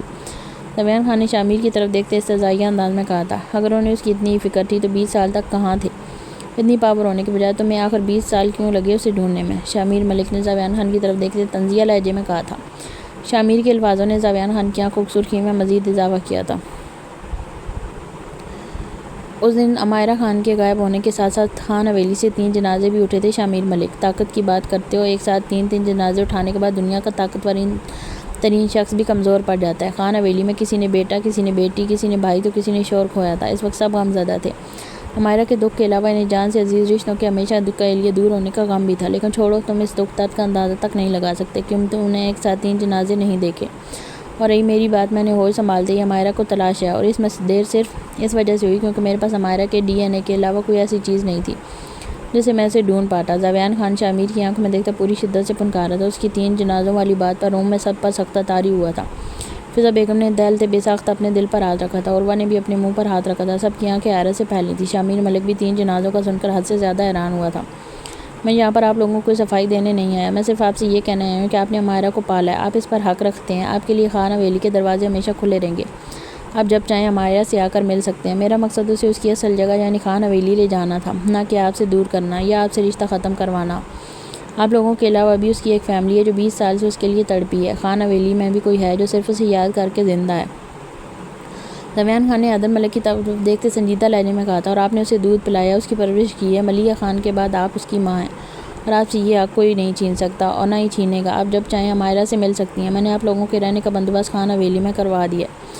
اب اس کی نظروں کا مرکز فضا ملک تھی۔ اپنی بات کہہ کر اور شمیر پر ایک تنبیہ نگاہ ڈال کر زاویان خان نے دروازے کی طرف قدم بڑھائے تھے۔ اگر عمائرہ کو تمہاری یا خان حویلی والوں کی وجہ سے کوئی تکلیف ہوئی زاویان خان تو تم حیدر ملک کو اپنے مقابل پاؤ گے۔ حلہ کے بعد یوسف خان نے اسے میری گود میں ڈالا تھا۔ وہ میری بیٹی ہے اور اس حقیقت کو دنیا کی کوئی طاقت نہیں بدل سکتی، اور اگر اسے کوئی تکلیف ہوئی تو میں عمائرہ کو اپنے ساتھ لے جاؤں گا، پھر چاہے اس کے لیے مجھے کچھ ہی کیوں نہ کرنا پڑے۔ حیدر ملک نے زاویان خان کی آنکھوں میں دیکھتے اٹل لہجے میں کہا تھا، خان حویلی والوں کی طرف سے اسے کوئی تکلیف نہیں پہنچے گی، اس لیے اسے واپس لے جانے والی بات تو آپ بھول جائیں۔ زاویان خان نے پلٹ کر حیدر ملک کی طرف دیکھتے سنجیدگی سے کہا تھا۔ حیدر ملک 2 منٹ کے لیے زاویان خان کو دیکھتے رہے اور پھر شامیر، فضا ملک اور عروہ کو باہر جانے کا کہا تھا۔ فضا ملک اور عروہ خاموشی سے باہر چلے گئے تھے، جبکہ شامیر وہیں کھڑا زاویان خان کو گھورا تھا۔ باہر جاؤ میر۔ شامیر کو اپنی جگہ سے نہ ہلتا دیکھ حیدر ملک نے تھوڑا سختی سے کہا تھا، میں کہیں نہیں جانے والا، میں بھی عمائرہ کا بھائی ہوں، میں یہیں رہوں گا۔ آپ نے بات کرنی ہے تو کریں، ویسے بھی میرا ہونے یا نہ ہونے سے آپ کو کوئی فرق تو پڑتا نہیں ہے۔ شامیر ملک نے سینے پر ہاتھ باندھ کر نروٹے پن سے کہا تھا۔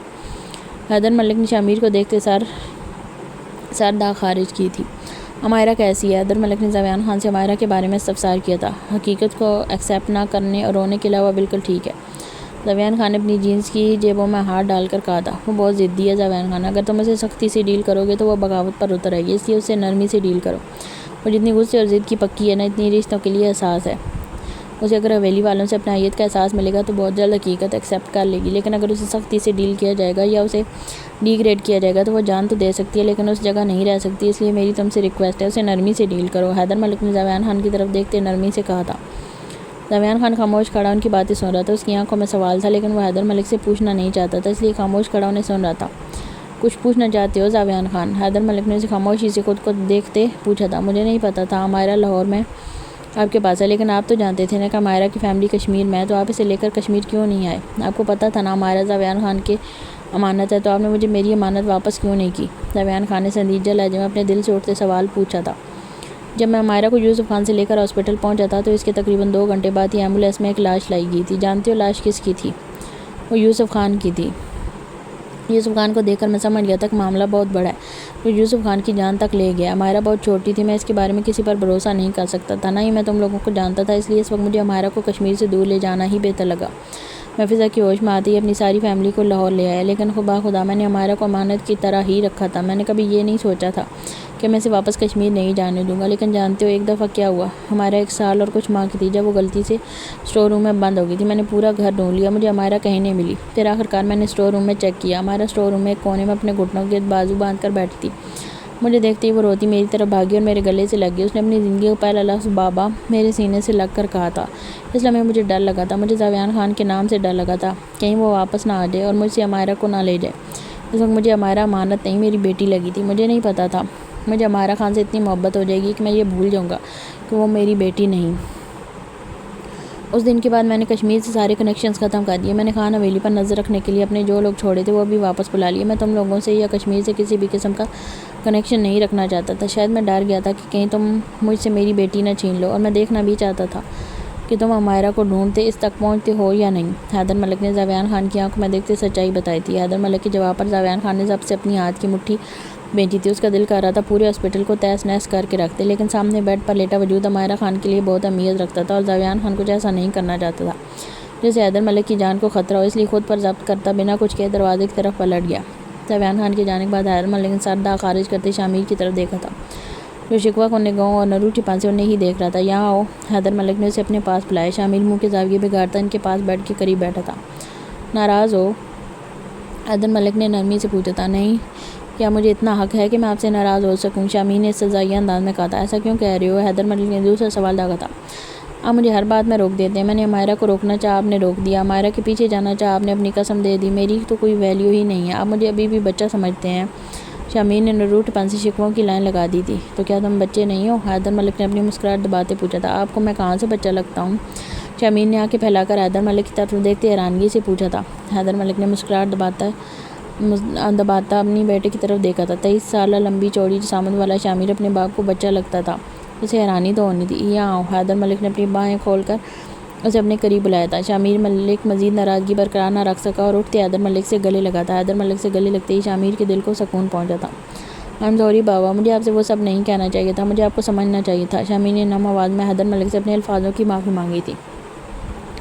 نہیں بیٹے، اگر تمہاری جگہ میں ہوتا تو شاید میرا ری ایکشن بھی یہی ہوتا، اور تم مجھے بہت عزیز ہو، تم میری بیٹی ہو، میری پہلی اولاد ہو۔ میں نے تمہیں صرف اس لیے روکا تھا کیونکہ ہم غلطی پر تھے اور ہمارے پاس امانت تھی، اسے ایک نہ ایک دن جانا ہی تھا۔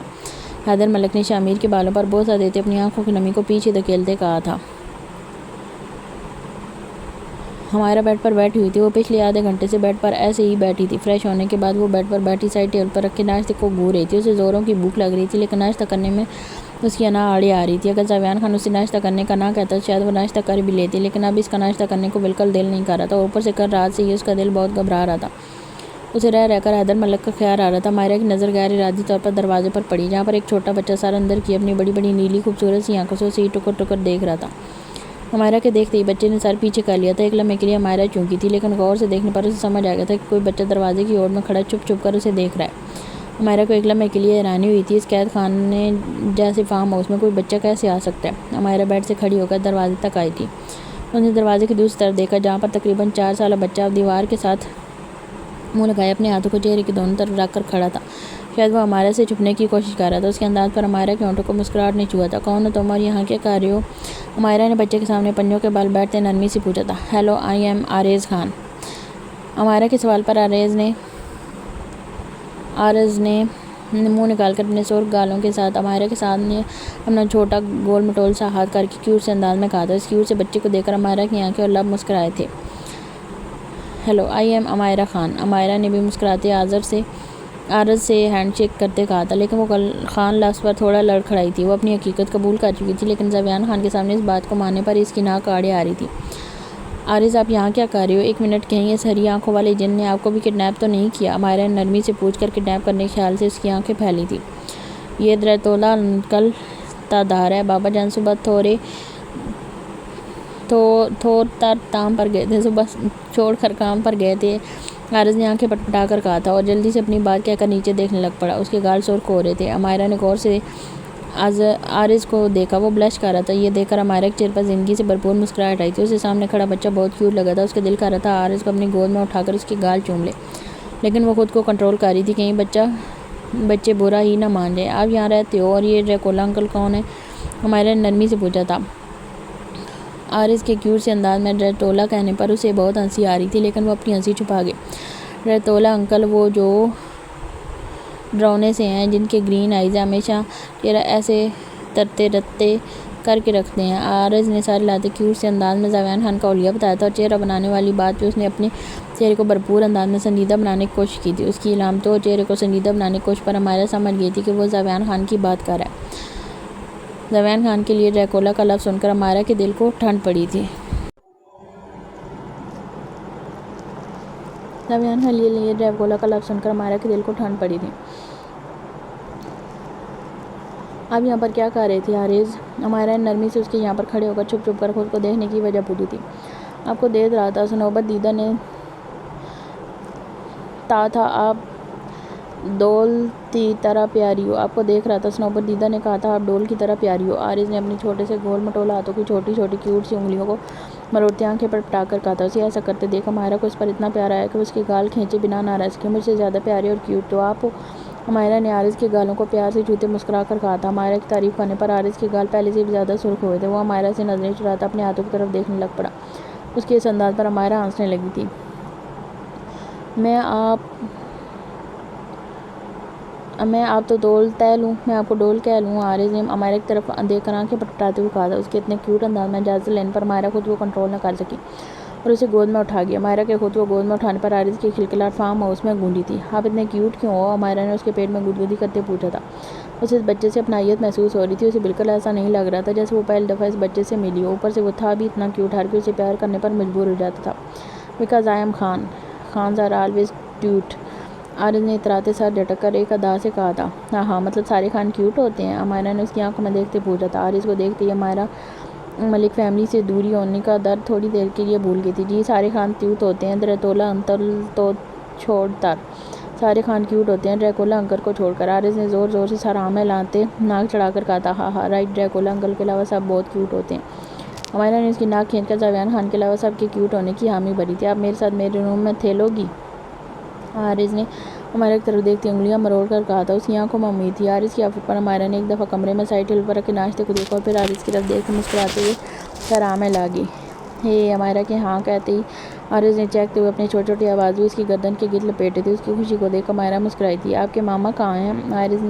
ہمارا نے حارث کے بال سنوارتے پیار سے پوچھا تھا۔ مورے تو نہیں ہیں، وہ تو اللہ جی تے پاس ہیں، حارث نے آہستہ سی آواز میں کہا تھا۔ اچانک سے اس کے چہرے کی خوشی مدھم پڑ گئی تھی۔ اس کے جواب پر ہمارا سمجھ چکی تھی کہ حارث کے مورے اس دنیا میں نہیں ہیں اور اسے بساختہ حارث کے لیے برا فیل ہوا تھا۔ اسے اچانک یاد آیا تھا اب وہ بھی تو حیدر ملک اور فضا ملک کی بیٹی نہیں رہی۔ اچانک سے اس کی شناخت بھی تو بدل گئی تھی۔ ہمارا کی آنکھوں میں نمی ابھری تھی لیکن وہ حارث کی طرف دیکھتی ہلکا سا مسکرا کر اپنی آنکھوں کی نمی پر قابو پا گئی تھی۔ آپ کو پتہ ہے حارث جن کی مورے اللہ جی کے پاس ہوتی ہیں نا، انہیں اللہ بہت پسند کرتا ہے۔ ہمارے نے حارث کے بال اس کے ماتھے سے پیچھے کرتے بہت پیار اور لاڈ سے کہا تھا۔ سچی؟ حارث نے اپنی موٹی موٹی خوبصورت آنکھیں مزید پھیلا کر پوچھا تھا۔ مچی؟ ہمارے نے اس کی پھیلی آنکھوں میں دیکھتے مسکراتے اس کی ناک کو ہلکا سا کھینچ کر کہا تھا۔ آپ کا روم کون سا ہے؟ چلو آپ کے روم میں چل کر کھیلتے ہیں، ہمارا نے حارث کو خوش کرنے کے لیے بچوں کی طرح ایکسائٹڈ انداز میں کہا تھا۔ نیچے ہے آپ؟ عبدالطولہ انکل نے روم میں تیات آ رہی تھی۔ وہ تو تسی تو بھی اندر جانے نہیں دیتے، آپ اس روم میں نہ رہو، وہ آپ کو تو ڈانٹے گی۔ آپ میرے ساتھ میرے روم میں رہ لو، میں تو اپنے ٹوائز اور چاکلیٹس بھی لوں گا۔ آپ ڈریکولا انکل کے روم میں کیا کر رہی تھی؟ وہ تو کسی کو بھی اندر جانے نہیں دیتے، آپ اس روم میں نہ رہو، وہ آپ کو ڈانٹے گی۔ آپ میرے ساتھ میرے روم میں رہ لو، میں آپ کو اپنے ٹوائز اور چاکلیٹس بھی دوں گا۔ حارث نے زاویان خان کے روم جس میں ہمارا تھی اس کی طرف ناک چڑھا کر زاویان خان سے ڈرانے کے ساتھ اپنے ٹوائز اور چاکلیٹس کا لالچ دے کر ہمارا کو اپنے روم میں شفٹ کرنا چاہتا۔ اسے ہمارا واقعی ایک ڈول کی طرح لگی تھی جسے وہ اپنے پاس رکھنا چاہتا تھا۔ یہ ہری آنکھوں والے جن کا روم ہے؟ ہمارا نے اپنی آنکھیں پھیلاتے روم کی طرف دیکھ کر پوچھا تھا۔ نہیں، یہ جن تا نہیں ہے، عبدالطولہ انکل تا روم ہے، لیکن وہ بھی کسی جن سے کم نہیں ہے۔ نہیں، یہ جن کا نہیں، ڈریکولا انکل کا روم ہے، لیکن وہ بھی کسی جن سے کم نہیں ہے، حارث نے کھلکھلا کر کہا تھا۔ ہاں بالکل ٹھیک کہا، آپ تو بہت انٹیلیجنٹ ہو، ہمارا نے اس کے پیٹ میں گدگدی کرتے کہا تھا۔ زاویان خان کو ڈریکولا پلس جن کہنے پر ہمارا کو حارث سے پہلے سے زیادہ پیار آیا تھا۔ آپ انہیں ڈریکولا کیوں کہتے ہو؟ ہمارا نے تجسس کے تحت پوچھا تھا۔ وہ مجھے پھول توڑنے نہیں دیتے اور ٹوائز اور چاکلیٹس بھی نہیں لا کر دیتے، نہ ہی میرے ساتھ کھیلتے ہیں، ہمیشہ ڈراؤنا سا فیس بنا کر رکھتے ہیں اس لیے۔ وہ مجھے پھول توڑنے نہیں دیتے اور ٹوائز اور چاکلیٹس بھی نہیں لا کر دیتے، میرے ساتھ کھیلتے نہیں، ہمیشہ ڈراؤنا سا فیس بنا کر رکھتے ہیں اس لیے۔ حارث نے انگلیوں پر زاویان خان کی خامیاں گنوانے کے ساتھ دوبارہ سے بھرپور انداز میں سنجیدہ چہرہ بنا کر زاویان خان کی نقل اتارنے کی کوشش کی تھی۔ ہمارا اس کی کیوٹ باتوں پہ مسکراتی اسے گود میں لیے سیڑھیوں کی طرف آئی تھی۔ حارث ہاتھوں کی انگلیوں پر زاویان خان کی خامیاں گنوا رہا تھا۔ ہمارا حارث کو گود میں لیے 3 سیڑھیاں اتری کہ اچانک کسی کے چیخنے کی آواز آئی تھی۔ چڑیل فارم ہاؤس کے انٹرنس ڈور میں کھڑا ہمدان خان ہمارا کو دیکھ کر بلند آواز میں چیخا تھا۔ اس کے چیخنے پر ہمارا اور حارث اپنی جگہ پر اٹھ لیتے۔ اب ہمارا پھٹی پھٹی آنکھوں سے ہمدان خان کو دیکھ رہی تھی۔ ہمدان خان بھی اپنی آنکھیں بے حد یقینی تک پھیلائے ہمارا کو ہی دیکھ رہا تھا۔ رحیم خان جو کہ ابھی 1 منٹ پہلے ہی اپنے روم میں لیپ ٹاپ لینے گیا تھا تاکہ وہ لاؤنج میں بیٹھ کر کام کر سکے، ہمدان خان کی چیخ کی آواز پر فوراً سے پلٹتا بھاگتا ہوا لاؤنج میں آیا تھا۔ اس کے ایک ہاتھ میں گن تھی۔ تم؟ ہمدان خان کو یہاں پر دیکھ کر رحیم خان نے بے یقینی سے بلند آواز میں کہا تھا۔ لالا چڑیل؟ ہمدان خان نے ہمارے کی طرف اشارہ کرتے بے یقینی سے کہا تھا۔ اس کے دوبارہ خود کو چڑیل کہنے پر ہمارا نے اسے گھور کر دیکھا تھا۔ بکواس بند کرو اپنی، اور یہاں پر کیا کر رہے ہو تم؟ رحیم خان کو بھی اس کا ہمارا کو چڑیل کہنا پسند نہیں آیا تھا اور اوپر سے اس کی اچانک انٹری نے رحیم خان کو اچھا خاصا غصہ دلایا تھا۔ چیخ کی آواز سن کر رحیم خان کو لگا تھا جیسے خدا نہ خواستہ ہمارا کو کچھ ہو گیا ہو، لیکن یہاں پر تو خان حویلی کی سب سے بڑی آفت ایک جیتی جاگتی لڑکی کو دیکھ کر اسے چڑیل کا خطاب دے رہا تھا۔ انتل ڈر گئے، ہمدان خان کے چہرے کے اڑے رنگوں کو دیکھ کر حارث خان نے کلیپنگ کرتے کھلکھلاتے کہا تھا، اور اس کی توتلی آواز میں ڈر گئے کہنے اور اس کے کھلکھلانے پر ہمارا کے ہونٹوں کو بھی ہلکی سی مسکراہٹ نے چھوا تھا۔ وہ ان دونوں خانزادوں کو اگنور کرتی سیڑھیوں سے اتری تھی۔ آپ کہاں جا رہی ہیں؟ ہمارا گود میں حارث کو دیکھ کر رحیم خان نے پوچھا تھا۔ اس کا لہجہ بہت نرم تھا۔ ہمارا نے رحیم خان کو جواب دیے بغیر حارث کی طرف دیکھا تھا تاکہ وہ اسے بتا سکے کہ اس کا روم کون سا ہے۔ لالا یہ کیا ہو رہا ہے؟ یہ کیسے ہو سکتا ہے؟ ہمدان خان ہے اپنے بالوں میں ہاتھ پھیرتے اضطرابی کیفیت میں پوچھا تھا۔ اسے کچھ سمجھ نہیں آ رہی تھی یہاں پہ کیا ہو رہا ہے۔ تمہارے سوالوں کے جواب شام کو مل جائیں گے، اس لیے صبر رکھو، رحیم خان نے ہمدان خان کی طرف دیکھا سنجیدگی سے کہا تھا۔ ہمدان خان نے دوبارہ ہمارا کی طرف دیکھا تھا اور قدم اٹھاتا اس تک پہنچا تھا۔ اس کی آنکھوں میں ابھی بھی بے یقینی تھی۔ ہمدان خان نے ہمارا سے کچھ کہنے کے لیے اپنے لبوں کو واگ کیا تھا، لیکن یہ بھی سمجھ نہیں آ رہا تھا وہ ہمارا سے کیا کہے۔ ہمدان خان چپ رہو نا، کہا نا شام کو سارے سوالوں کے جواب مل جائیں گے۔ اس دفعہ رحیم خان نے غصے سے کہا تھا۔ جی لالا؟ ہمدان خان نے رحیم خان کی طرف دیکھتے سار ہاں میں ہلایا تھا۔ اس کی آنکھیں ابھی تک بے یقینی سے پھیلی ہوئی تھیں۔ آپ نے ناشتہ کر لیا؟ رحیم خان نے ماہرہ کی طرف دیکھتے ہوئے نرمی سے دوسرا سوال پوچھا تھا۔ ماہرہ اس کے سوال کا جواب دیے بغیر حارث کی طرف دیکھنے لگ پڑی۔ وہ والا؟ حارث نے اپنے روم کی طرف اشارہ کیا تھا۔ ماہرہ خاموشی سے اس روم کی طرف چلنے لگ پڑی جس کی طرف حارث نے اشارہ کیا تھا۔ زاویان لالا۔ ماہرہ کے قدم حمدان خان کی آواز پر رکے تھے اور اس نے پلٹ کر دروازے کی طرف دیکھا جہاں سے زاویان خان اپنے سنجیدہ چہرے کے ساتھ اسی کی طرف آ رہا تھا۔ زاویان خان کو دیکھتے ہی حارث نے اپنے ماہرہ کی گردن میں اپنا چہرہ چھپایا تھا۔ اسے ڈر تھا زاویان خان ماہرہ کو اس کے ساتھ کھیلنے سے نہ روک دے۔ زاویان خان کے ساتھ دلاور خان بھی تھا جس نے ماہرہ کو دیکھتے ہی اپنی نظروں کا زاویہ بدل لیا تھا۔ زاویان خان بنا کچھ کہے ماہرہ کا ہاتھ پکڑ کر سیڑھی کی طرف کھینچتا لے گیا۔ کہاں لے کر جا رہے ہو؟ ہاتھ چھوڑو میرا! ماہرہ اپنا ہاتھ چھڑانے کی کوشش کرتی چیخی تھی۔ زاویان خان اس کی چیخنے کو نظر انداز کرتا اسے دوبارہ روم میں لے آیا تھا۔ ان کے روم میں آنے کے 2 منٹ بعد ہی ملازمہ کھانے کی ٹرے لے کر آئی تھی۔ زاویان خان نے کوچ کے سامنے پڑے ٹیبل پر ناشتہ رکھنے کو کہا تھا۔ اسے فون پر صنوبر نے بتایا تھا کہ ماہرہ نے صبح سے ناشتہ نہیں کیا جس پر اسے شدید غصہ آیا تھا اور وہ ہاسپٹل سے جلدی فارغ ہوتا فارم ہاؤس آیا تھا۔ ماہرہ ملازمہ کو اگنور کرتی زاویان خان کو شدید گولیوں سے نواز رہی تھی۔ بیٹھو اور کھانا کھاؤ۔ زاویان خان نے ماہرہ کی طرف دیکھتے تھوڑا غصے سے کہا تھا۔ تم ہوتے کون ہو مجھ پر آرڈر چلانے والے؟ میں نہیں کھاؤں گی، ماہرہ نے ضدی انداز میں کہا تھا۔ ماہرہ کے انکار کرنے پر زاویان خان کے غصے میں اضافہ ہوا تھا۔ حارث کو نظر انداز کیے وہ دونوں ایک دوسرے کو گھورنے میں مصروف تھے۔ ڈول پلیز تھا لو نا، تھانا تھا لو، ڈول پلیز کھانا کھا لو نا۔ حارث نے اپنے چھوٹا سا ہاتھ ماہرہ کے گال پر رکھ کر آنکھیں پٹپٹا کر معصومیت سے کہا تھا۔ اس کا انداز التجائی تھا۔ ماہرہ اپنی نظر زاویان خان سے ہٹاتی حارث کو دیکھنے لگی۔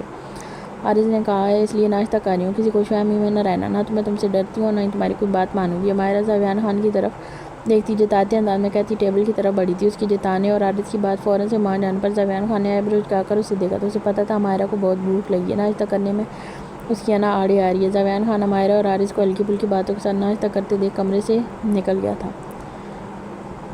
زاویان خان نے لاؤنج کی طرف آتے اپنی پاکٹ سے موبائل نکال کر زائم خان کا نمبر ڈائل کیا تھا۔ زائم حویلی کے تمام ملازموں کو چھٹی دے دو یا کچھ بھی کرو لیکن مجھے کل صبح تک گھر والوں کے علاوہ حویلی میں کوئی بھی دکھنا نہیں چاہیے۔ زائم خان کے فون اٹھاتے ہی زاویان خان نے اپنی بھاری آواز میں کہا تھا۔ اس کا لہجہ حکمیہ تھا۔ لالا خیریت ہے؟ زائم خان نے حیرانی اور پریشانی سے پوچھا تھا۔ اسے زاویان خان کا اچانک فون کاری کے ملازموں کو ایک دن کے لیے حویلی سے باہر رکھنا سمجھ نہیں آیا تھا۔ مام کیسی ہیں؟ زاویان خان نے انکار برتتے صبیہ بیگم کے بارے میں پوچھا تھا۔ زاویان خان صبیہ بیگم سے ملنے کے لیے بےتاب تھا لیکن ماہرہ کو اکیلا چھوڑ کر خان حویلی بھی نہیں جا سکتا تھا۔ خان حویلی فارم ہاؤس سے تقریباً 2 گھنٹے کی دوری پر تھی۔ زاویان خان اتنی دیر کے لیے ماہرہ کو اکیلا نہیں چھوڑ سکتا تھا اس لیے اسے اپنے ساتھ لے جانے کا فیصلہ کیا تھا۔ بظاہر تو ٹھیک ہیں لیکن وہ کچھ اداس سی ہیں اور ہر وقت کھوئی سی رہتی ہیں۔ ان سے وجہ پوچھو تو کہتی ہیں وہ آپ کو مس کر رہی ہیں۔ زائم خان نے صبیہ بیگم کی حالت بیان کی تھی۔ ان کے ذکر پر زائم خان کا لہجہ فکر مند ہو چکا تھا۔ فکر نہ کرو شام کو حویلی آؤں گا پھر دیکھتا ہوں۔ زاویان خان نے کہتے کال کٹ کر کے لاؤنج میں رکھے صوفے پر شانہ انداز میں آ کر بیٹھا تھا۔ اس کے بالکل سامنے حمدان خان اور رحیم خان بیٹھے تھے۔ رحیم خان تو ریلیکس تھا جبکہ حمدان خان کے چہرے پر ابھی بھی بے یقینی تھی۔ تم یہاں پر کیا کر رہے ہو؟ زاویان خان نے حمدان خان کی طرف دیکھتے پوچھا تھا۔ اللہ میں آپ کو لینے آیا تھا، موریا آپ کو بہت مس کر رہی تھی لیکن یہاں پر آ کر تم اپنا دماغ کھو بیٹھے ہو۔ میرا دماغ پروسیس نہیں کر رہا، مجھے سمجھ نہیں آ رہی کہ ہو کیا رہا ہے۔ حمدان خان نے اپنے ہاتھ اٹھاتے جھنجھلاتے کہا تھا۔ حمدان خان کے ری ایکشن پر رحیم خان کے چہرے پر مسکراہٹ چھائی تھی جبکہ زاویان خان سنجیدگی سے اس کی طرف دیکھ رہا تھا۔ صبر رکھو حمدان خان، شام تک تمہیں سب سمجھ آ جائے گا، زاویان خان نے سنجیدگی سے کہا تھا۔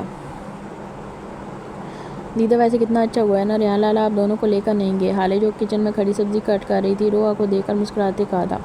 ہوا تو اچھا ہے لیکن ریحان لالا ہم سے ملے بغیر ہی چلے گئے، مجھے تھوڑی پریشانی ہو رہی ہے۔ وہ ہمیں لینے آئے تھے اور لے کر گئے بھی نہیں، روحا نے دوبارہ اداسی سے کہا تھا۔ روح بیبی تم تو ایسی چھوٹی چھوٹی باتوں پر پریشان ہو جاتی ہو، انہیں کوئی کام یاد آ گیا ہوگا اس لیے چلے گئے ہوں گے، زویا نے کندھے اٹھا کر لاپرواہ انداز میں کہا تھا۔ اس کے روح بیبی کہنے پر روحا کے گال خود بخود بہک اٹھے تھے۔ اسے اچانک زائم خان کا خیال آیا تھا۔ اس وقت روحا، زویا اور حالے کچن میں تھی جبکہ حور صبیہ بیگم کے پاس بیٹھی تھی۔ ان تینوں کے ساتھ ریحان خان کی شکایت کرنے میں مصروف تھی۔ اس نے ان تینوں سے مکمل طور پر بائیک آؤٹ کر لیا تھا۔ اس کا کہنا تھا کہ یہ تینوں غدار پلس بے وفا ہیں، اسے مزید ان سے دوستی نہیں رکھنی۔ وہ ریحان خان سے ڈانٹ کھانے کے بعد اپنے کمرے میں اچھا خاصا رو کر باہر آئی تھی اور تب سے ہی صبیہ بیگم کے ساتھ لگی ان سے پیار بٹور رہی تھی۔ حالے چائے بن گئی ہے، چلو پھوپھو جان کے ساتھ چائے پیتے ہیں، باقی کام درخشاں ملازمہ کر لے گی، روحا نے چائے کی طرف اشارہ کرتے کہا تھا جو اس نے ابھی بنائی تھی۔ ٹھیک ہے چلو، حالے نے کٹی ہوئی سبزیوں کو سائڈ پر رکھ کے سنک میں ہاتھ دھوتے کہا تھا۔ حالے نے ہاتھ دھو کر ٹرے پکڑی تھی جس میں چائے کے 5 کپ رکھے تھے۔ وہ تینوں ہلکی پھلکی باتیں کرتی صبیہ بیگم کے روم کی طرف چل پڑیں۔ تائی جان چائے، حالے نے صبیہ بیگم کے سامنے چائے کرتے کہا تھا۔ اس نے ایک نظر حور کو بھی دیکھا تھا جو ان تینوں کو دیکھ کر اپنا منہ پھلا چکی تھی۔ شکریہ بیٹے، صبیہ بیگم مسکراتے چائے کا کپ پکڑتے کہا تھا۔ روحا، زویا اور حالے بھی اپنا کپ پکڑتی صبیہ بیگم کے پاس بیڈ پر ہی بیٹھ گئی تھیں۔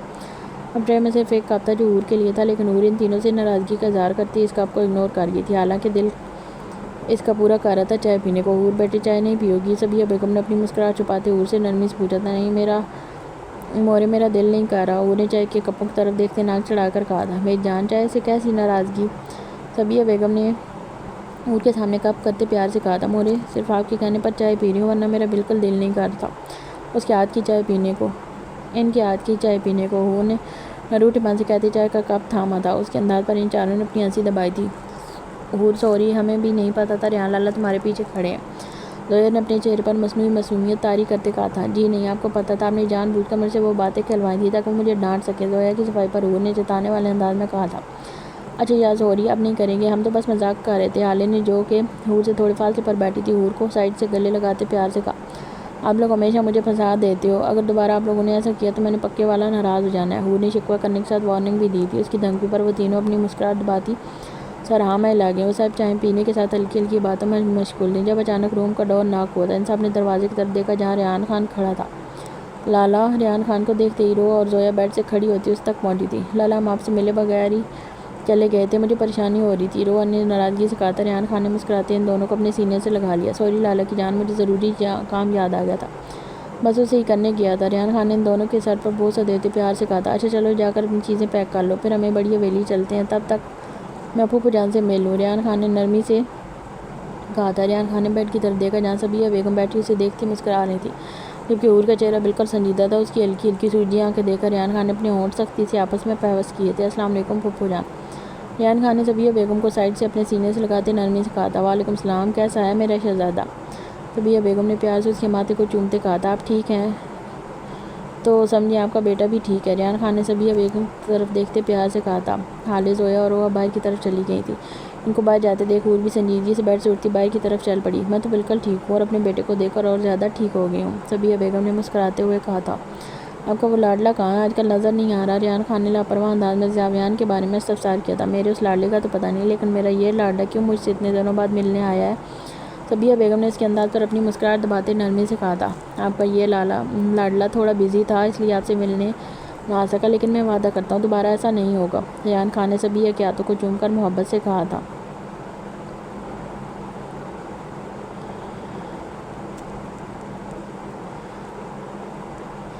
عمائرہ اور عارض ابھی ناشتے سے فارغ ہی ہوئے تھے کہ صنوبر ایک شاپنگ بیگ لیے کمرے میں داخل ہوئی تھی۔ بی بی جی آپ یہ کپڑے پہن لیں، خان صاحب نے کہا تھا۔ صنوبر نے ہلکی سی مسکراہٹ کے ساتھ کہا تھا۔ یہ کیا ہے؟ عمائرہ نے تجسس سے بیگ تھامے پوچھا تھا اور اسے کھول کر دیکھا جس میں کپڑوں کے ساتھ ایک شال تھی۔ عمائرہ نے کپڑے بیگ سے نکالے اور شال کو مکمل طور پر نظر انداز کر لیا۔ بیبی پنک کلر کی لانگ شرٹ کے ساتھ وائٹ ٹراؤزر تھا۔ شرٹ بالکل سمپل تھی، بس گلے اور بازو پر ہلکی سی امبرائڈری ہوئی تھی۔ عمائرہ کو یہ ڈریس بہت پسند آیا تھا، لیکن پھر بھی ڈریس کو دیکھ کر ناک چڑھا رہی تھی۔ عمائرہ نے ڈریس کو دیکھنے کے بعد اپنے پہنے ہوئے کپڑوں کو دیکھا جو شکن زدہ ہو چکے تھے۔ پچھلے 2 دنوں سے اس نے یہی ڈریس پہنا ہوا تھا۔ اسے خود شاور کی اشد ضرورت فیل ہو رہی تھی، اس لیے بنا کچھ کہے اس نے زاویان خان کا بھیجا کہ ڈریس پکڑ لیا تھا۔ عارض میں تھوڑی دیر میں شاور لے کر آتی ہوں، ٹھیک ہے؟ عمائرہ نے عارض کے گال پر ہاتھ رکھ کر پیار سے کہا تھا۔ ٹھیک ہے، میں آپ کا ویٹ کروں گا۔ ٹھیک ہے، میں آپ کا ویٹ کروں گا۔ عارض نے سر کو ہاں میں لاتے اپنی پیاری سی آنکھوں کو پٹپٹا کر کہا تھا۔ میں آپ کی پاری کر لوں؟ عمائرہ نے عارض کے چہرے کو اپنے ہاتھوں کے پیالوں میں بھر کر پوچھا تھا۔ اس کے پاری کا پوچھنے پر عارض نے کھلکھلا کر سر ہاں میں ہلایا تھا۔ اس کے سر ہاں میں ہلانے کی دیر تھی کہ عمائرہ نے اس کے دونوں گالوں کو چٹ چوم لیا۔ اب میری باری۔ عمائرہ کے پیچھے ہونے پر عارض نے اس کے دونوں گالوں پر ہاتھ رکھ کر کیوٹ سے انداز میں کہا تھا اور اس کے دونوں گالوں پر چھوٹی چھوٹی سی کس کی تھی۔ عمائرہ اس کے انداز پر کھلکھلانے لگی۔ صنوبر جو ابھی تک روم میں کھڑی تھی ان دونوں کو کھلکھلاتے دیکھ وہ ابھی مسکرائی تھی۔ اس کی نظر عمائرہ پر ٹھہر گئی تھی۔ وہ ہنستی بالکل کھلے گلاب کی طرح لگ رہی تھی، بے شک وہ بے انتہا خوبصورت تھی۔ آپ یہیں پر بیٹھو، میں آتی ہوں۔ عمائرہ نے ڈریس پکڑ کر قوس سے کھڑے ہوتے عارض کی طرف دیکھ کر کہا تھا اور واش روم کی طرف بڑھ گئی۔ زمینوں پر کوئی مسئلہ تو نہیں یا گاؤں میں؟ زاویان خان نے عمدان خان کی طرف دیکھتے اس سے گاؤں کے متعلق استفسار کیا تھا۔ وہ پچھلے 1 ہفتے سے خان حویلی نہیں گیا تھا۔ اس نے ڈیرے اور گاؤں کی ساری ذمہ داری عمدان خان اور رحیم خان پر ڈالی تھی، کیونکہ رحیم خان بھی اس کے ساتھ ہی تھا۔ نہیں لالا، کوئی مسئلہ نہیں ہوا، سب ٹھیک ہے۔ عمدان خان نے سر ہلاتے کہا تھا۔ کیا بات ہے، آج بڑے خاموش ہو؟ کوئی جن تو نہیں دیکھ لیا؟ عمدان خان کو خاموش اور کھویا کھویا دیکھ کر رحیم خان نے اس کے چپ رہنے پر چوٹ کی تھی۔ نہ کریں لالا، پہلے ہی میرے دماغ کی دہی بنی ہوئی ہے، اور ذرا حویلی میں چلیں، میں بتاتا ہوں مورے اور آغا جان کو کہ آپ کن حرکتوں میں انوالو ہو چکے ہیں۔ عمدان خان نے منہ کے زاویے بگاڑ کر نروٹے پن سے کہا تھا۔ کیا مطلب، کیسی حرکتیں؟ رحیم خان نے ایبرو اچکا کر تنبیہ انداز میں پوچھا تھا۔ کتنے معصوم ہیں میرے آغا جان اور مورے جو آپ کو شریف سمجھتے ہیں۔ عمدان خان نے ڈرامیٹک انداز میں سر کو نفی میں ہلاتے غمگین لہجے میں کہا تھا۔ بکواس بند کرو اپنی، تم خاموش ہی اچھے تھے۔ رحیم خان نے اسے گھورتے ہوئے کہا تھا۔ آپ بتائیں دلاور لالا کیا کر رہے ہیں آج کل؟ ان سے تو بات کرنا ہی بیکار ہے۔ عمدان خان نے دلاور خان سے پوچھے تھے۔ رحیم خان کی طرف دیکھتے ناک چڑھا کر کہا تھا، میں تو بہت سارے کام کر رہا ہوں عمدان، آفٹر آل اب حویلی میں بیٹھ کر سارا دن فارغ تو نہیں رہ سکتا۔ دلاور خان نے اپنی مسکراہٹ چھپاتے سنجیدگی سے کہا تھا، ایک منٹ، مجھے ایسا کیوں لگ رہا ہے جیسے آپ نے مجھ پر طنز کیا ہے؟ دلاور خان کے جواب پر عمدان خان نے چونکتے آئی برو اچکا کر پوچھا تھا، عقل مند کے لیے اشارہ کافی ہوتا ہے۔ رحیم خان نے کہہ کر لگاتے کہا تھا۔ رحیم خان کے ساتھ دلاور خان کا بھی کہہ لاؤنج میں گونجا تھا، جبکہ زاویان خان ان تینوں کو نظر انداز کیا اپنے فون میں کچھ چیک کر رہا تھا۔ آپ سے کس نے کہا میں سارا دن فارغ رہتا ہوں؟ آپ کو کیا پتا میں کتنے کام کرتا ہوں؟ میرے بغیر خان حویلی ایک دن نہ چلے۔ عمدان خان نے دلاور خان کی طرف دیکھتے چپتے لہجے میں کہا تھا، بالکل، ایک تم ہی تو فارغ انسان ہو ہماری حویلی میں، تمہارے بغیر حویلی کیسے چل سکتی ہے؟ وہ سب ایسے چھیڑ چھاڑ میں بزی تھے جب انہیں سیڑھیوں سے کسی قدموں کی آواز آئی تھی۔ دلاور خان کے علاوہ سب نے سیڑھیوں کی طرف دیکھا تھا جہاں ہمائرہ اور اس کا ہاتھ پکڑے عارض نیچے کی طرف اتر رہے تھے۔ دلاور خان کو شاید اندازہ تھا کہ سیڑھیوں پر ہمائرہ خان ہے، اس لیے اس نے اس طرف نہیں دیکھا تھا۔ امانہ نے وہی بیبی پنک کلر کی لانگ شرٹ کے ساتھ وائٹ کلر کا ٹراؤزر پہنا ہوا تھا، ہلکے ہلکے نم بال شانوں پر بکھرے ہوئے تھے اور اس نے شال نہیں لی تھی۔ یہ دیکھ کر زاویان خان کو دوبارہ غصہ آیا تھا اور وہ کوئی سے کھڑا ہوتا ایک جست میں ہمائرہ تک پہنچا تھا۔ شال کیوں نہیں لی؟ اس نے ہمائرہ کا بازو پکڑ کر دبے دبے غصے سے کہا تھا، میری مرضی، میں لوں یا نہ لوں، ہاتھ چھوڑو میرا۔ ہمائرہ نے اسے اپنا بازو چھڑا کر چپتے لہجے میں کہا تھا، ڈریکولا انکل ڈول تو تجھ نہیں تہنا۔ ڈریکولا انکل ڈول کو کچھ نہیں کہنا، عارض نے اپنے گول مٹول سے گال پھلا کر کہا تھا۔ زاویان خان نے عارض کی طرف دیکھا جو ہمائرہ کا ہاتھ پکڑ کر کھڑا اسے ہی گھور رہا تھا۔ عارض کو دیکھ زاویان خان نے رحیم خان کی طرف دیکھا تھا۔ رحیم اس کی نظروں کا مطلب سمجھتا آگے بڑھ کر عارض کو اپنی گود میں اٹھا گیا۔ نہیں چاچو تھوڑے، مجھے ڈول کے ساتھ کھیلنا ہے۔ نہیں چاچو چھوڑے، مجھے ڈول کے ساتھ کھیلنا ہے، عارض نے رحیم خان کی گود میں چلتے کہا تھا۔ عارض بعد میں کھیل لینا۔ رحیم خان نے عارض کو دلاور خان کو پکڑاتے نرمی سے کہا تھا، نہیں بابا جان چھوڑے، مجھے ڈول کے ساتھ کھیلنا ہے۔ عارض نے اپنے باپ کی طرف دیکھ کر التجائی انداز میں کہا تھا۔ دلاور خان عارض کی التجا کو اگنور کرتا اسے اپنی گود میں لیے فارم ہاؤس میں اپنے روم کی طرف بڑھ گیا۔ عارض اس کی گود میں چلتا رونے لگا تھا۔ کہاں لے کر جا رہے ہو اسے؟ چھوڑو اسے، نظر نہیں آ رہا وہ رو رہا ہے؟ ہمائرہ خان نے زاویان خان کو گھورتے چیخ کر کہا تھا۔ صنوبر جاؤ روم سے شال لے کر آؤ۔ زاویان خان نے ہمائرہ کو نظر انداز کیے ملازمہ سے کہا جو کہ ایک کونے میں کھڑی تھی، جی خان سائیں۔ صنوبر سر کو خم دیتی فوراً سے زاویان خان کے روم سے شال لے کر آئی تھی جسے ہمائرہ نے بیڈ پر پھینک دیا تھا۔ میں شال نہیں لوں گی، سنا تم نے؟ اور اس کو واپس بلاؤ۔ وہ کہاں لے کر گیا ہے عارض کو؟ ہمائرہ نے زاویان خان کی طرف دیکھتے پوری شدت سے چیختے کہا تھا۔ اس کے چیخنے پر زاویان خان اسے بازو سے دبوچ کر اپنے قریب کر گیا۔ بس ایک لفظ اور نہیں، نرمی سے پیش آ رہا ہوں، اس کا یہ مطلب نہیں کہ تم جاہل عورتوں کی طرح چیخو چلاؤ۔ زاویان خان نے اس کے چہرے پر جھکتے سخت پسریلے لہجے میں کہا تھا، لیکن اس کی آواز بلند نہیں ہوئی تھی۔ اس کے لہجے اور سرخ آنکھوں سے ہمائرہ کی ریڑھ کی ہڈی میں کپکپاہٹ دوڑ گئی تھی۔ اس کی آنکھوں میں آنسو ابھرے تھے لیکن وہ خود پر کنٹرول کرتی آنسو اپنے اندر اتار گئی۔ زاویان خان نے صنوبر سے شال لے کر اسے کھول کر ہمائرہ کے گرد لپیٹا تھا اور اس کا ہاتھ پکڑ کر فارم ہاؤس کے باہر کی طرف بھاگ گیا۔ کہاں لے کر جا رہے ہو مجھے؟ ہمائرہ نے اپنے آنسو پر قابو پاتے بھرائی آواز میں کہا تھا۔ خان حویلی۔ زاویان خان نے اپنے غصے پر قابو پاتے نرمی سے جواب دیا تھا۔ وہ اسے رلا کر خان حویلی نہیں لے جانا چاہتا، لیکن ہمائرہ کی شال نہ لینے پر اور اس پر سزاد چیخنے پر وہ اپنے غصے پر قابو نہ رکھ پایا۔ مجھے وہاں کیوں لے کر جا رہے ہو؟ ہمائرہ نے اس کی پشت کو دیکھتے دوسرا سوال پوچھا تھا، کیونکہ وہاں پر تمہاری پوری فیملی ہے اور ایک ایسا وجود بھی ہے جو صرف تمہاری واپسی کی امید پر زندہ ہے۔ زاویان خان نے سنجیدہ لہجے میں کہا تھا۔ زاویان خان کی بات پر ہمائرہ ایک لمحے کے لیے ساکت ہوئی تھی۔ کیا کوئی صرف اسی کی واپسی کی امید پر بھی زندہ تھا؟ اس کے دل میں سوال اٹھا تھا۔ زاویان خان کار پورچ میں پہنچ کر اپنی گاڑی کی ڈرائیونگ سیٹ کا دروازہ کھول کر ہمائرہ کو اندر بیٹھنے کا اشارہ کیا تھا۔ ہمائرہ خاموشی سے اندر بیٹھ گئی۔ اسے اندازہ ہو گیا تھا وہ زاویان خان سے لڑ نہیں سکتی، اس لیے چپ کر کے خود ہی بیٹھ گئی تھی۔ زاویان خان اس کی سائڈ کا دروازہ بند کرتا دوسری سائڈ سے آ کر ڈرائیونگ سیٹ پر بیٹھا تھا۔ عمدان خان اور رحیم خان بھی اس کے پیچھے اپنی گاڑیوں کی طرف بڑھے تھے۔ حالے اپنے روم میں داخل ہوتی سائڈ ٹیبل کی طرف بڑھی تھی۔ بیڈ پر بیٹھ کر اس نے سائڈ ٹیبل کا ڈرار کھولا اور اس میں 2 گفٹ نکالے تھے جو اس نے روحا اور زویا کے لیے خریدے تھے۔ گفٹس کو دیکھتے ہی اس کے چہرے پر مسکراہٹ ابھری تھی۔ بے ساختہ اس کی نظر سائڈ ٹیبل کے اوپر رکھے اپنے کالج بیگ پر پڑی۔ اسے اچانک اس لفافے کا خیال آیا جو اس کالج کے باہر کوئی بچہ اسے دیکھ کر بھاگ گیا تھا۔ اس نے گفٹس کو بیڈ پر رکھ کر اپنے بیگ کو تھاما اور اسے کھول کر اسی لفافے کو باہر نکالا تھا۔ پتہ نہیں کیوں اس لیٹر کو دیکھ کر اس کا دل عجیب سا ہو رہا تھا۔ وہ اپنے دل کی کیفیت کو نظر انداز کرتی لفافہ کھول گئی۔ اس لیٹر میں لکھی تحریر کو پڑھ کر حالے کو اپنا وجود اندھیرے میں جاتا محسوس ہوا تھا۔ وہ بے یقینی سے لیٹر پر لکھی 3-4 لائنوں کو بار بار پڑھ رہی تھی۔ یہ کیا لکھا ہے اور یہ مجھے کس نے دیا ہے؟ اس نے پیج کو الٹ پلٹ کر دیکھا لیکن اس پر 3-4 سطروں کے علاوہ اور کچھ نہیں لکھا تھا، نہ ہی بھیجنے والے کا نام، نہ ہی ایڈریس۔ حالے نے ایک دفعہ دوبارہ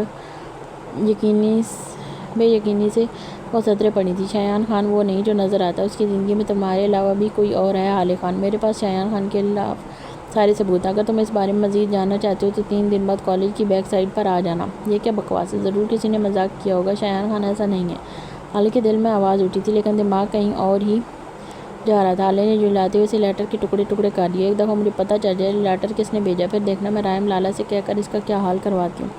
حالے پیر پٹکتی غصے سے بیڈ سے کھڑی ہوئی تھی۔ حالے گہری سانس لیتے خود کو نارمل کرتی گفٹ اٹھاتی مسکرا کر روم سے باہر نکل گئی، اس بات سے انجان کہ اس کی یہ مسکراہٹ صرف تھوڑی بہت دیر کے لیے ہے، اس کے بعد تو اس کی زندگی میں رونے کے علاوہ کچھ نہیں ہوگا۔ تقریباً 2 گھنٹے بعد زاویان خان کی گاڑی خان حویلی کے کانچ پوش میں آ کر رکی تھی۔ ہمارا نے گلاس ونڈو سے باہر خان حویلی کی طرف دیکھا تھا، اس کا دل زوروں سے دھڑک رہا تھا، اسے عجیب سی گھبراہٹ ہو رہی تھی۔ اس نے اپنی انگلیوں کو مروڑتے خان حویلی کی طرف دیکھا، نہ چاہتے ہوئے بھی اس کی آنکھیں دوبارہ نم ہوئی تھیں۔ چلیں، زاویان خان نے ہمارا کی طرف دیکھتے نرمی سے کہا تھا۔ کیا وہ مجھے پہچان لیں گے؟ ہمارا نے کھوئے ہوئے انداز میں پوچھا تھا۔ کیوں پوچھ رہی ہو؟ زاویان خان نے اس کی طرف دیکھتے پوچھا تھا۔ وہ مجھے پہلی دفعہ دیکھیں گے نا؟ ہمارا نے زاویان خان کی طرف دیکھتے کہا تھا۔ تم پہلی دفعہ اس حویلی میں ضرور جا رہی ہو، لیکن تمہارا چہرہ ان کے دلوں میں بسا ہوا ہے، وہ تمہیں دیکھتے ہی پہچان جائیں گے۔ زاویان خان سنجیدگی سے کہتا ڈرائیونگ سیٹ کا دروازہ کھول کر باہر نکلا تھا۔ زاویان نے ہمارے کی طرف آ کر پیسنجر سیٹ کا دروازہ کھول کر اس کے سامنے ہاتھ پھیلایا تھا۔ ہمارا نے جھجکتے اس کے ہاتھ پر اپنا ہاتھ رکھا تھا، وہ اس کے ہاتھ کو جھٹکنا چاہتی تھی لیکن جھٹک نہ پائی۔ زاویان خان نے اس کی آنکھوں میں دیکھتے اس کے ہاتھ کو اپنی مضبوط پکڑ میں لیتے اپنے قدم حویلی کے انٹرس ڈور کی طرف بڑھائے تھے۔ زاویان خان ہمارا کا ہاتھ پکڑے حویلی کے اندر داخل ہوا تھا۔ ہمارا خان کا ہاتھ پکڑا اسے واپس خان حویلی میں لا کر زاویان خان نے جنگ کا اعلان کرنے کے ساتھ تاریخ بھی دہرائی تھی۔ اب دیکھنا یہ تھا کہ اس کی اینڈنگ بھی پچھلی دفعہ کی طرح ہوگی یا اس دفعہ زاویان خان تاریخ کو بدل لے گا۔ ہمارا اپنی پھیلی آنکھوں سے حویلی کے چاروں طرف دیکھ رہی تھی۔ خان حویلی بہت بڑی تھی، یہ حویلی بالکل بھی پرانی حویلیوں کی طرح نہیں تھی، اسے زاویان خان نے خود رینوویٹ کروایا تھا۔ حویلی بالکل ماڈرن طرز پر بنائی گئی تھی۔ لاؤنج میں آغا جان کے ساتھ واصف خان، توصیف خان اور زائم خان بیٹھے تھے، ان کی نظر زاویان خان پر پڑی تھی۔ زاویان خان کو دیکھتے ہی آغا جان مسکراتے کھڑے ہوئے، لیکن اگلے ہی لمحے ان کی آنکھیں بے یقینی سے پھیل رہی تھیں جب ان کی نظر ہمارا خان پہ پڑی۔ یہی حال باقی سب کا بھی تھا۔ ریحان، میری جان، کیوں اپنی ماں کو تنگ کرتے ہو؟ اس کی بات مان کیوں نہیں لیتی؟ صبیہ بیگم نے ریحان خان کی طرف دیکھتے کہا، جو انہیں اپنے اثار میں لیے سیڑھیوں سے اتر آتا۔ لگتا ہے اب بات مان ہی لینی چاہیے پھوپھو جان، ریحان خان نے مسکراتے نرمی سے کہا تھا۔ زاویان، صبیہ بیگم جو کہ ریحان خان کے ساتھ سیڑھیوں سے اتر رہی تھی، زاویان خان کو دیکھتے مسکراتے اسے پکارا تھا، لیکن اگلے ہی لمحے ان کے چہرے سے مسکراہٹ غائب ہوئی تھی۔ ان کی آنکھیں بے یقینی سے پھیل چکی تھیں، ان کا وجود کب کپانے لگا تھا، انہیں اپنا سر گھومتا ہوا محسوس ہوا۔ ملیحہ، صبیہ بیگم کے ہونٹوں نے ہلکی سی جنبش کی تھی۔ ملیحہ میری بہن۔ صبیہ بیگم چیختی بھاگنے کے انداز میں سیڑھیوں سے اتری تھی۔ آخری سیڑھی پر ان کا پیر لڑکھڑایا تھا، ان کے وجود کا وزن ایک سائیڈ پر پڑنے کی وجہ سے ان کا سر ریلنگ کے کنارے پر لگا تھا۔ مام، پھوپھو جان، صبیہ بیگم کو لڑکھڑا کر ریلنگ سے لگتے دیکھ زاویان خان اور ریحان خان دہلتے چیخے تھے۔ صبیہ بیگم ان کی چیخنے کی پرواہ کیے بغیر اپنے سر کو تھام کر دوبارہ مائرہ کی طرف بھاگی تھی۔ اس وقت وہ کوئی پاگل لگ رہی تھی، ان کی شال بھی سیڑھیوں پر گر چکی تھی، سر پر لگی چوٹ سے خون کی ایک لکیر بہہ کر ان کے گال تک آ چکی تھی، لیکن وہ اپنے وجود سے بے خبر دیوانوں کی طرح مائرہ تک پہنچنے کی کوشش کر رہی تھی۔ ہمارا بھی آنکھیں پھیلائے انہیں ہی دیکھ رہی تھی، اسے سمجھ نہیں آ رہا تھا سامنے سے آتی عورت اس کے لیے اتنی پاگل کیوں ہو رہی ہے۔ ملیحہ میری بہن، تم واپس آ گئی، تم میرے لیے واپس آئی ہو۔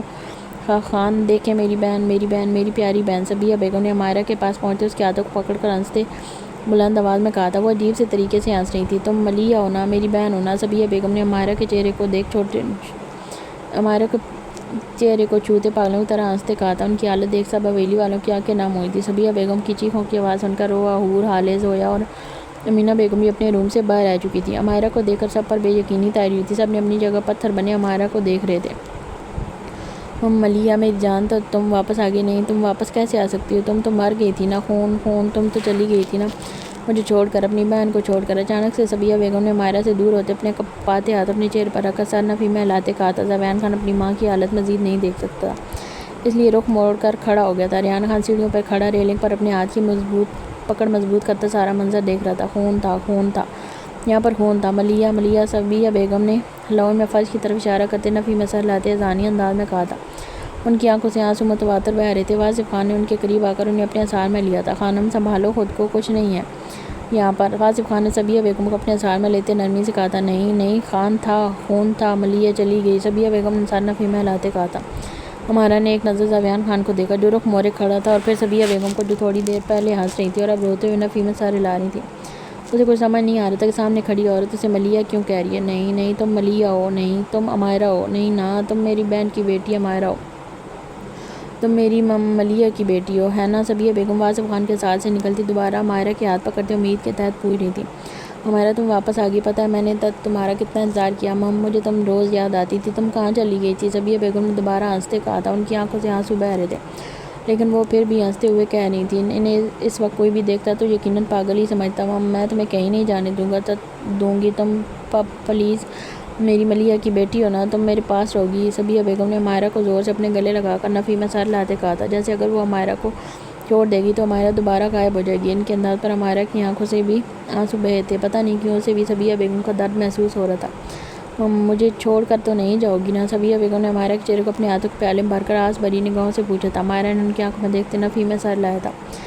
خان دیکھیں یہ کہہ رہی ہے، یہ مجھے چھوڑ کر نہیں جائے گی، صبیہ بیگم نے ہنستے ہوئے آصف خان کی طرف دیکھ کر کہا تھا۔ سب حویلی والے صبیہ بیگم کو دیکھتے اپنی آنکھوں کی نمی کو پیچھے دھکیل رہے تھے۔ تم یہیں رہو گی نا میرے پاس؟ صبیہ بیگم نے دوبارہ عمائرہ کی طرف دیکھتے پوچھا تھا۔ ہاں، عمائرہ نے آہستہ ہنسی آواز میں کہا تھا۔ صبیہ بیگم نے ہنستے ہوئے اس کے ہاتھوں کو تھاما تھا۔ صبیہ بیگم کی آنکھیں بند ہونے لگی تھیں، انہوں نے اپنے سر کو جھٹک کر آنکھیں کھولے رکھنے کی کوشش کی تھی۔ تم صبیہ بیگم نے کچھ کہنا چاہا لیکن ان کی بات پوری ہونے سے پہلے ہی وہ اپنے ہوش کھو بیٹھی تھی۔ صبیہ بیگم کو گرتے دیکھ عمائرہ نے انہیں پکڑنا چاہا تھا۔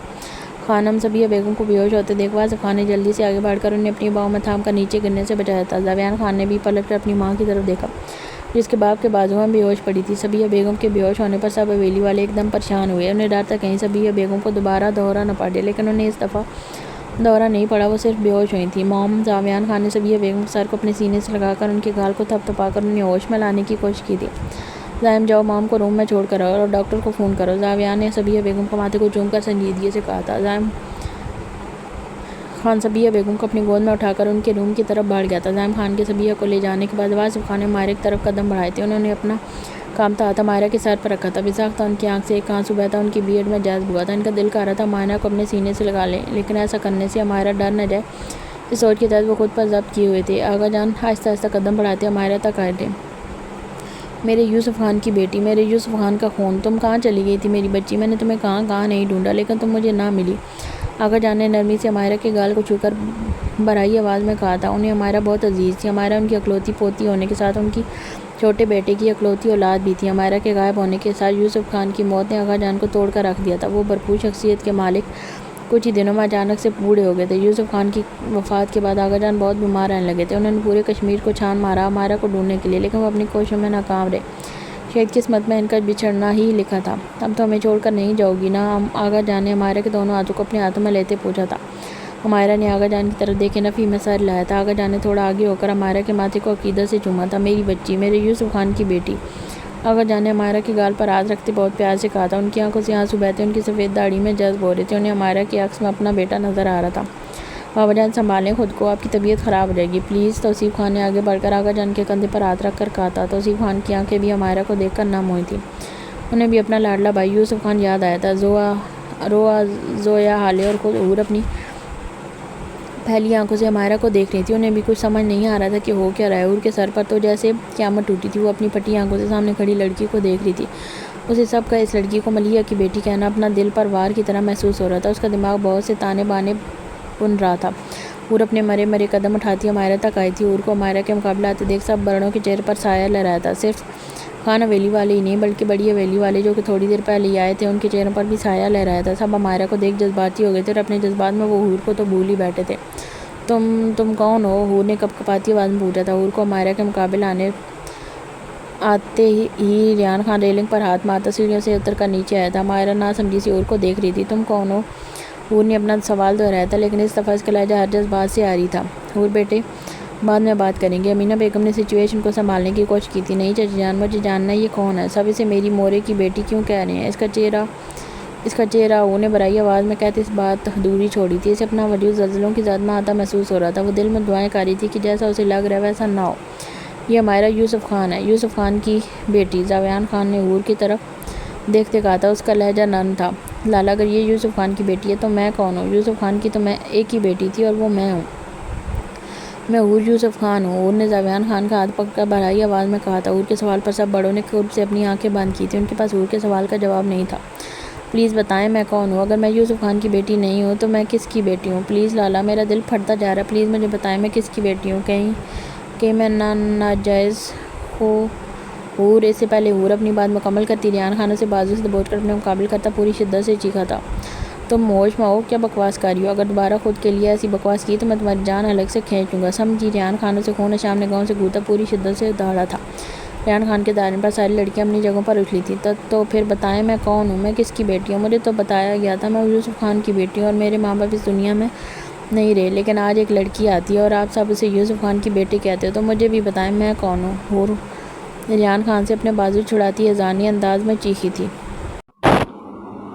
خان حویلی کے داخلی دروازے میں کھڑے آسیہ بیگم اور شاہنواز خان کو ایسا لگ رہا تھا جیسے حویلی کی چھت ان پر آ گری ہو۔ حور کے منہ سے خود کے لیے ناجائز لفظ سن کر شاہنواز خان کو اپنا محسوس ہوا تھا جیسے کسی نے بہت بے دردی سے ان کے دل میں چھریاں چلائی ہوں، جبکہ آسیہ بیگم اپنے منہ پر ہاتھ رکھ کر اپنی ہڈیاں دبا رہی تھی۔ تم میری بیٹی ہو حور، تمہاری رگوں میں میرا خون ہے، شاہنواز خان نے ہونٹ پر سے ضبط کرتے بلند آواز میں کہا تھا۔ شاہنواز خان کے الفاظ سے یہ پگھلا ہوا شیشہ جو حور کو اپنے کانوں میں گھلتا محسوس ہوا تھا۔ حور کے علاوہ روحا، زویا، حالیہ، زائم، حمدان، شایان جو کہ ابھی آیا تھا، اس پر بھی ہاتھوں کے پہاڑ ٹوٹے تھے۔ ان کی کیفیت بھی حور سے کچھ مختلف نہیں تھی۔ انہیں بھی سمجھ نہیں آ رہا تھا کہ ہو کیا رہا ہے۔ ماموں جان پلیز مجھ پر ترس نہ کھائیں، بچپن سے ہی میں آپ سب کی بیٹی تھی، لیکن اب مجھے جاننا ہے کہ میں اصل میں کس کی بیٹی ہوں، حور نے روتے التجائی انداز میں کہا تھا۔ حور کے الفاظوں پر شاہنواز خان کے قدم لڑکھڑائے تھے۔ ان کا دل کہہ رہا تھا اپنی پسٹل سے اپنی ہی جان لے لیں۔ یہ ان کا ہی فیصلہ تھا جس کا نتیجہ ان کے سامنے تھا۔ یہ سچ کہہ رہا ہے حور، تم شاہنواز خان کی بیٹی ہو، گل بانو نے آگے بڑھتے بھرائی آواز میں کہا تھا۔ اگر جان یہ سب دیکھتے گرنے کے انداز میں کوچ پر بیٹھے تھے۔ عمائرہ بھی اپنی آنکھیں پھیلائے حور کو دیکھ رہی تھی۔ آپ جھوٹ بول رہی ہیں، اب سب جھوٹ بول رہے ہیں، حور نے اذانی انداز میں چیختے اپنے بال جکڑتے کہا تھا۔ اسے اپنا سر گھومتا ہوا محسوس ہوا تھا۔ مجھے معاف کر دو بیٹا، لیکن میں مجبور تھا۔ اس وقت سچویشن ہی ایسی تھی کہ مجھے یہ فیصلہ لینا پڑا، مجھے اپنے جگر کے ٹکڑے کو خود سے دور کرنا پڑا، شاہنواز خان نے اپنی کانپتی آواز میں کہا تھا۔ اس کی آنکھیں آنسوؤں سے بھر چکی تھیں، لیکن وہ خود پر ضبط کیے حور کی طرف دیکھ رہے تھے۔ بابا جان یہ جھوٹ بول رہے ہیں نا؟ حور نے واصف خان تک پہنچتے ان کے ہاتھ پکڑ کر بھرائی آواز میں پوچھا تھا۔ واصف خان نے حور کو اپنے سینے سے لگایا تھا۔ حور ان کے سینے سے لگتے ہی پھوٹ پھوٹ کر رونے لگی تھی۔ حور کی حالت دیکھ کر حالیہ، روحا اور زویا کے رونے میں بھی اضافہ ہوا تھا۔ شایان خان انٹرس ڈور کے پاس کھڑا بے یقین نگاہوں سے کبھی اپنے باپ کو تو کبھی حور کو دیکھ رہا تھا۔ اس کے سر پر بھی پہاڑ ٹوٹا تھا۔ اسے آج سمجھ آیا تھا کہ اسے حور سے اتنی کشش کیوں محسوس ہوتی تھی، اسے حور سے اتنی محبت کیوں تھی، کیونکہ حور کی آنکھیں بالکل اس کے جیسی تھیں۔ شایان خان نے ضبط سے اپنی ہاتھ کی مٹھی بھینٹی تھی۔ آخر ایسی کون سی وجہ تھی جس کی وجہ سے آپ لوگوں نے مجھ سے میری بہن کو دور کیا؟ اسے اتنی اذیتیں دیں؟ شایان خان پوری شدت سے دھاڑا تھا۔ شایان خان کے دھاڑنے پر حور نے اپنی ڈبڈبائی آنکھوں سے اس کی طرف دیکھا تھا، جس کی آنکھیں انتہا کی حد تک سرخ ہو چکی تھی۔ شایان خان کے بڑوں کے سامنے چیخنے پر ریحان خان نے اسے ٹوکا تھا۔ نہیں لالا، آج نہیں، مجھے جاننا ہے آخر ایسی کون سی وجہ تھی جس کی وجہ سے انہوں نے یہ فیصلہ کیا۔ شایان خان نے شاہنواز خان کی طرف اشارہ کرتے ہوئے اسے کہا تھا۔ اپنے بیٹے کو اپنی طرف سوالیہ نگاہوں سے دیکھتے اور اپنی بیٹی کو بلک بلک کر روتے دیکھ شاہنواز خان بالکل ٹوٹ چکے تھے۔ شاہنواز نے خود پر ضبط کرتے غیر مرئی نقطے کو دیکھتے بولنا شروع کیا۔ مصطفیٰ لالا یوسف اور ملیحہ کی وفات کا صبیحہ کو بہت گہرا صدمہ لگا تھا۔ وہ 1 مہینے تک کوما میں رہی، اسے PTSD ہو چکا تھا۔ 1 مہینے بعد ہوش میں آتے ہی صبیحہ نے عمائرہ کا نام لیا تھا۔ وہ اس طرح جو کچھ بھی ہوا تھا سب بھول چکی تھی، اسے بس عمائرہ یاد تھی۔ وہ بار بار ہم سے عمائرہ کے بارے میں پوچھتی۔ ہم سب نے عمائرہ کو بہت تلاش کیا، لیکن ہم ناکام رہے۔ ہمارے پاس صبیحہ کے سوالوں کا کوئی جواب نہیں تھا۔ شاہنواز خان نے عمائرہ کی طرف دیکھا تھا، جو انہی کی طرف دیکھتی ان کی بات سن کر آنسو بہا رہی تھی۔ اس وقت ہم نے سب بچوں کو امریکہ میں امینا بھابی کے ماں باپ کے پاس بھیج دیا تھا تاکہ گھر کے مال کا اثر ان کے ذہن پر نہ پڑے۔ زاویان اور ریحان امریکہ نہیں گئے تھے۔ ہم سب صبیحہ کے لیے بہت پریشان تھے۔ اس کی حالت عمائرہ کو یاد کرتے دن بدن بگڑتی جا رہی تھی۔ میں نے اپنی جان سے بھی زیادہ عزیز بھائی بہن کے جنازوں کو ایک ساتھ کندھا دیا تھا۔ میں اپنی دوسری بہن کو نہیں کھونا چاہتا تھا۔ ڈاکٹر نے کہا تھا اگر اس کی دماغی حالت ٹھیک نہ ہوئی اور اگر ہم نے عمائرہ کو صبیحہ کو لا کر نہ دیا تو وہ یا تو ہمیشہ کے لیے کوما میں جا سکتی ہے یا مر۔ شاہنواز خان اپنا جملہ مکمل نہیں کر سکے، لیکن ان سب کا ادھورا جملہ سمجھ چکے تھے۔ شاہنواز خان نے اپنی آنکھوں کے کنارے صاف کرتے حور کی طرف دیکھتے دوبارہ کہنا شروع کیا۔ حور اس وقت صرف 4 ماہ کی تھی، جو عمائرہ سے 1 ماہ بڑی تھی، اس لیے حور بھی ریحان اور زاویان کے ساتھ ہمارے پاس ہی تھی۔ ایک دن آسیہ حور کو اپنے ساتھ ہاسپٹل لے کر گئیں۔ صبیحہ دواؤں کے زیر اثر بے ہوش تھی۔ صبیحہ کو ہوش آتے ہی اس کی نظر ہاسپٹل روم میں آسیہ کی گود میں کھیلتی حور کی طرف پڑی۔ وہ اذانی انداز میں چیختی چلاتی حور تک پہنچی اور اسے اپنے سینے سے لگا لی۔ اس کی ذہنی حالت اتنی خراب ہو چکی تھی کہ اسے حور اور عمائرہ میں کوئی فرق نظر نہیں آیا۔ وہ حور کو عمائرہ سمجھ رہی تھی۔ آسیہ نے اسے جھنجھوڑ کر کہا کہ یہ حور ہے، لیکن وہ اپنے آپے سے اتنی باہر تھی کہ اسے صرف یہ لگ رہا تھا وہ بچی ملیحہ کی بیٹی ہے۔ اسے نام سے بھی فرق نہیں پڑ رہا تھا۔ صبیحہ اس دن ہوش میں رہی اور سارا دن حور کو اپنے گلے سے لگائے رکھا۔ حور کے رونے پر صبیحہ اسے چپ کرواتی اور روتی دوبارہ اسے اپنے سینے سے لگا لیتی۔ اس نے کسی کو حور کو ہاتھ تک لگانے نہیں دیا تھا۔ صبیحہ کی حالت دیکھ کر ڈاکٹرز نے ہمیں مشورہ دیا کہ ہم حور کو اس کی گود میں ڈال دیں۔ وہ حور کو ہی عمائرہ سمجھ رہی تھی اور یہ ایک واحد ذریعہ تھا جس کے ذریعے ہم صبیحہ کو بچا سکتے ہیں۔ میں اپنی ایک بہن اور بھائی کو کھو چکا تھا، اگر دوسری بہن کو کچھ ہو جاتا تو میں بھی نہ بچتا۔ حالانکہ اپنے خون اپنی بیٹی کو دینا میری زندگی کا سب سے بڑا امتحان تھا، لیکن وہ کہتے ہیں نا اپنوں کے لیے قربانیاں دی جاتی ہیں، مجبوریاں نہیں گنوائی جاتی۔ رائم، زاویان اور ریحان کے علاوہ باقی سب بچے بہت چھوٹے تھے، تقریباً 1 سال بعد ہم نے بچوں کو امریکہ سے واپس بلایا تھا۔ 1 سال میں وہ سب بھول چکے تھے کہ حور کس کی بیٹی ہے۔ شایان کبھی کبھار اپنی بہن کو یاد کر کے ضد کرتا، لیکن وہ تھا تو بچہ، وقت کے ساتھ سب ٹھیک ہو چکا تھا۔ حور کے ساتھ سے صبیحہ آہستہ آہستہ واپس زندگی کی طرف آ رہی تھی اور سب کے لیے ظہور یوسف خان بن چکی تھی۔ شاہنواز خان نے شایان خان کی طرف دیکھ کر پھیکا سا مسکرا کر کہا تھا۔ آسیہ بیگم کی ہچکیاں پوری حویلی میں گونج رہی تھیں۔ وہ اپنے دل پر ہاتھ رکھ کے حور کو دیکھتی روئے جا رہی تھی۔ شایان خان کی آنکھوں سے بھی ایک آنسو لڑکھڑا کر اس کے بیئڈ میں جذب ہوا تھا۔ حور کو ہچکیوں سے روتا دیکھ عمائرہ کی آنکھوں سے بھی آنسو بہہ رہے تھے۔ اسے خود میں اور حور میں کوئی فرق نظر نہیں آ رہا تھا۔ اس کے اوپر بھی تو یہ قیامت ٹوٹی تھی جب اسے پتہ چلا تھا کہ وہ حیدر ملک کی نہیں بلکہ یوسف خان کی بیٹی ہے۔ اسے حور سے ہمدردی محسوس ہو رہی تھی۔ شاہنواز خان کی بات پوری ہونے پر حور کی ہچکیوں میں اضافہ ہوا تھا۔ ادھر دیکھو میری طرف۔ واصف خان نے حور کے چہرے کو اپنے ہاتھوں کے پیالے میں بھر کر اپنے چہرے کے سامنے کیا تھا۔ کیا میں نے یا خانم نے کبھی تمہیں ایسا محسوس کروایا کہ تم ہماری بیٹی نہیں ہو؟ واصف خان نے بہت نرمی سے حور سے پوچھا تھا۔ نہیں نہیں، حور نے نفی میں سر ہلا کر ہچکی لیتے کہا تھا۔ میرا خدا گواہ ہے حور، میں نے تمہیں کبھی نہ تو یوسف خان کی بیٹی سمجھا، نہ ہی شاہنواز خان کی۔ میرے لیے تم میری بیٹی تھی اور ہمیشہ رہو گی۔ میں مانتا ہوں ہم نے تمہارے ساتھ غلط کیا، ہمیں تمہیں بتا دینا چاہیے تھا، لیکن مجھے ڈر تھا کہیں تم مجھ سے ناراض نہ ہو جاؤ، اس لیے میں نے تمہیں ہی شاہنواز خان کو سچائی بتانے سے روکا تھا۔ واصف خان نے حور کے ماتھے کو پیار سے چوم کر کہا تھا۔ ان کے لہجے میں شرمندگی کا عنصر واضح تھا۔ مجھے آپ سے کوئی گلہ نہیں ہے بابا جان، آپ نے مجھے ایک بیٹی کی طرح کہا، لیکن جب بھی میرے مورے اور بابا یوسف اور ملیحہ کا ذکر ہوتا تھا تو میرا دل خون کے آنسو روتا تھا۔ مجھے آج تک کسی نے بھی بابا اور مورے کو دیکھنے تک نہیں دیا تھا۔ میں نے انہیں 1-2 دفعہ چھپ چھپ کر تصویروں میں دیکھا تھا، مجھے برا فیل ہوتا تھا۔ آج تک میری کوئی نماز ایسی نہیں گزری جسے میں نے یہ دعا نہ مانگی ہو کہ میری طرح منحوس اور بدقسمت نہ ہو۔ حالانکہ مجھے یہ دعا مانگنی نہیں چاہیے تھی کہ کسی کو بھی اتنے پتھر دل ماں باپ نہ ملے۔ جب بھی صبیحہ مورے کی طبیعت خراب ہوتی تھی مجھے اپنا آپ قصوروار لگتا تھا۔ مجھے لگتا تھا میں منحوس ہوں، اس لیے میرے پیدا ہوتے ہی میرے ماں باپ مر گئے اور صبیحہ مورے کی ایسی حالت ہے۔ میرا دل کرتا تھا میں خودکشی کر لوں۔ مجھ سے مورے کی حالت برداشت نہیں ہوتی تھی۔ کالج میں یا باہر جب میرے نام کے ساتھ یوسف خان آتا تھا تو لوگ مجھے طرز بھری نگاہوں سے دیکھتے تھے۔ پتہ ہے کتنا مشکل تھا لوگوں کی نگاہوں کو برداشت کرنا۔ بابا جان کہہ دیں ان سے، میں نہیں مانتی کہ میں ان کی بیٹی ہوں۔ میں یوسف خان کے بعد آپ کی بیٹی تھی اور آپ کی ہی رہوں گی۔ حور نے اپنے آنسو صاف کرتے شاہنواز خان کی طرف اشارہ کرتے اٹل لہجے میں کہا تھا۔ حور کے الفاظوں کو سن کر آسیہ بیگم اپنے قدموں پر کھڑی نہ رہ سکیں اور گرنے کے انداز میں زمین پر گھٹنوں کے بل بیٹھ گئیں۔ گل بانو ان کے ساتھ زمین پر بیٹھتی انہیں اپنے ساتھ لگا گئی تھی۔ انہیں بھی حور سے اتنی بے عزتی کی توقع نہیں تھی۔ شاہنواز خان کا دل ہزاروں ٹکڑوں میں تقسیم ہوا تھا۔ ان کے جسم پر ہلکی ہلکی کپکپاہٹ طاری ہو چکی تھی۔ حور کے الفاظ سیدھا ان کے دل پر لگے تھے۔ انہیں وہی درد دوبارہ محسوس ہوا تھا جو درد انہوں نے 20 سال پہلے اپنے بہن بھائی کے بچھڑنے اور اپنی اولاد کو خود سے جدا کرنے پر برداشت کیا تھا۔ حور کے الفاظوں نے سب کو حیران کیا تھا۔ چھوٹی سی ہمیشہ کھلکھلانے والی حور اتنی بڑی بڑی باتیں بھی کہہ سکتی ہے، کسی کو امید نہیں تھی۔ بس بہت کر لی تم نے بکواس، اب اگر ایک لفظ بھی اور کہا تو میں بنا کسی کا لحاظ کیے تمہارے گل سرخ کر دوں گا، سمجھی تم؟ ریحان خان حور کو ایک جھٹکے میں واصف خان کے اثار سے نکال کر اپنے مقابل کرتا بلند آواز میں داڑا تھا۔ اس کی آنکھیں خطرناک حد تک سرخ ہو گئی تھیں۔ اس کی آنکھیں اور اس پر تضاد چیخنے پر حور نے سہمتے اس سے دور ہونے کی کوشش کی تھی۔ ریحان حور کو سہمتا دیکھ شاہنواز خان نے ریحان خان کو روکنا چاہا تھا۔ نہیں چاچو جان، آپ مجھے چپ نہیں کروائیں گے، اسے بھی تو پتہ چلنا چاہیے کہ یہ اکیلی نہیں ہے جس نے اذیتیں برداشت کی ہیں۔ ریحان خان نے شاہنواز کی طرف دیکھتے کہا اور دوبارہ اپنا رخ حور کی طرف کیا تھا جو اسے دیکھتی ہچکیوں سے رو رہی تھی۔ کیا لگتا ہے حور خان کے صرف تم نے ہی اذیت دیکھی ہے؟ غور سے دیکھو سب کو، سب نے اپنوں کو کھویا ہے، سمجھی تم؟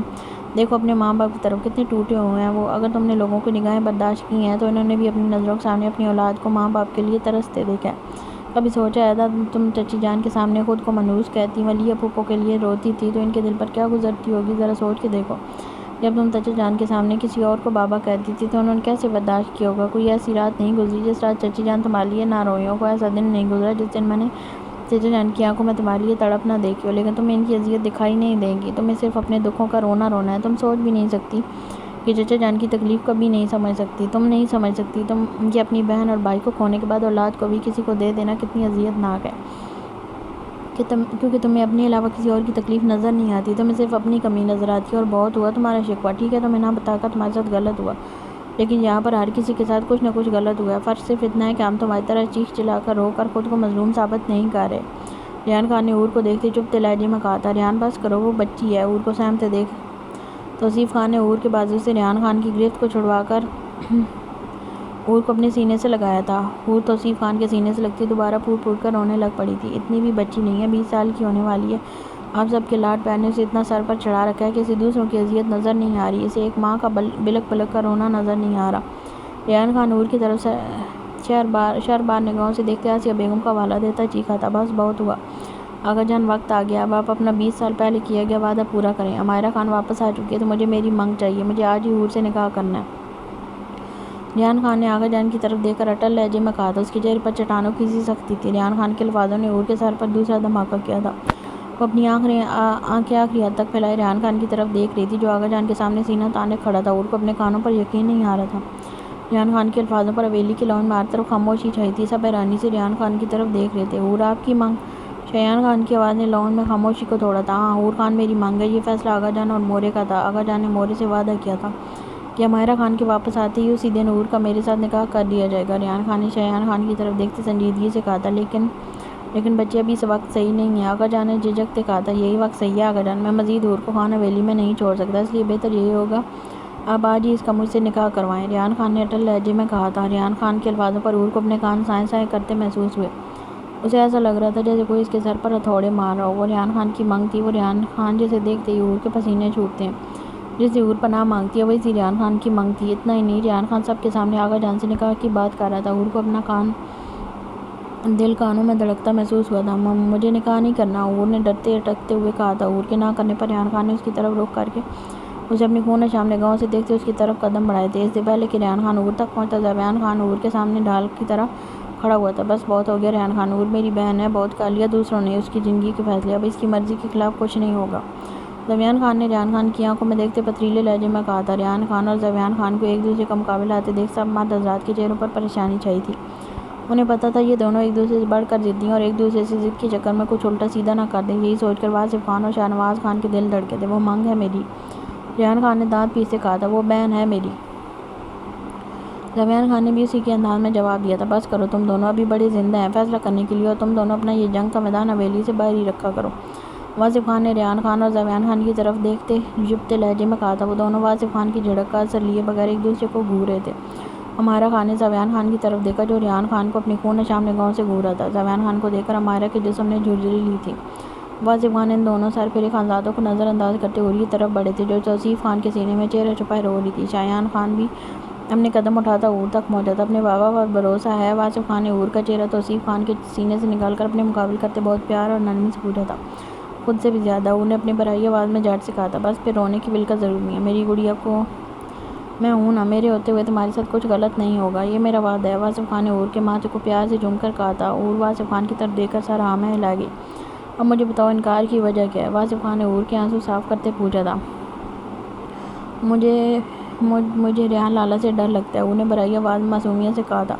اس کے معصوم بھرے جملے کو سن کر ایسی سچویشن میں بھی حویلی والوں کے چہرے پر ہلکی سی مسکراہٹ ابھری تھی، جبکہ ریحان خان نے سر ٹیڑھا کر کے زبیان خان کی اور سے حور کو گھور کر دیکھا تھا، جو یہ جاننے کے بعد بھی کہ ریحان خان اس کا منگیتر اسے لالا کہہ رہی تھی۔ میری جان فکر نہ کرو، اگر اس الو کے پٹے نے کچھ کہا تو میں سب کے سامنے اس کی اچھی خاصی کلاس لگاؤں گا، تمہیں بالکل بھی اس سے ڈرنے کی ضرورت نہیں ہے، تم میری بہادر بیٹی ہو۔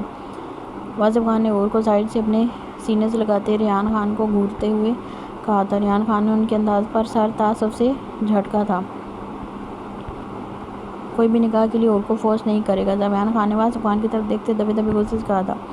زبیان لالا بالکل ٹھیک کہہ رہے ہیں بابا جان، ہمیں حور کو فورس نہیں کرنا چاہیے، پہلے اتنا سب ہو چکا ہے اور ابھی اچانک نکاح۔ زائم خان نے بھی آگے آتے حور کی طرف دیکھ کر نرمی سے کہا تھا۔ زائم خان کے زبیان خان کی سائڈ لینے پر ریحان خان نے زائم کو گھور کر دیکھا تھا، جس پر زائم نے اس سے نظریں چرائی تھیں۔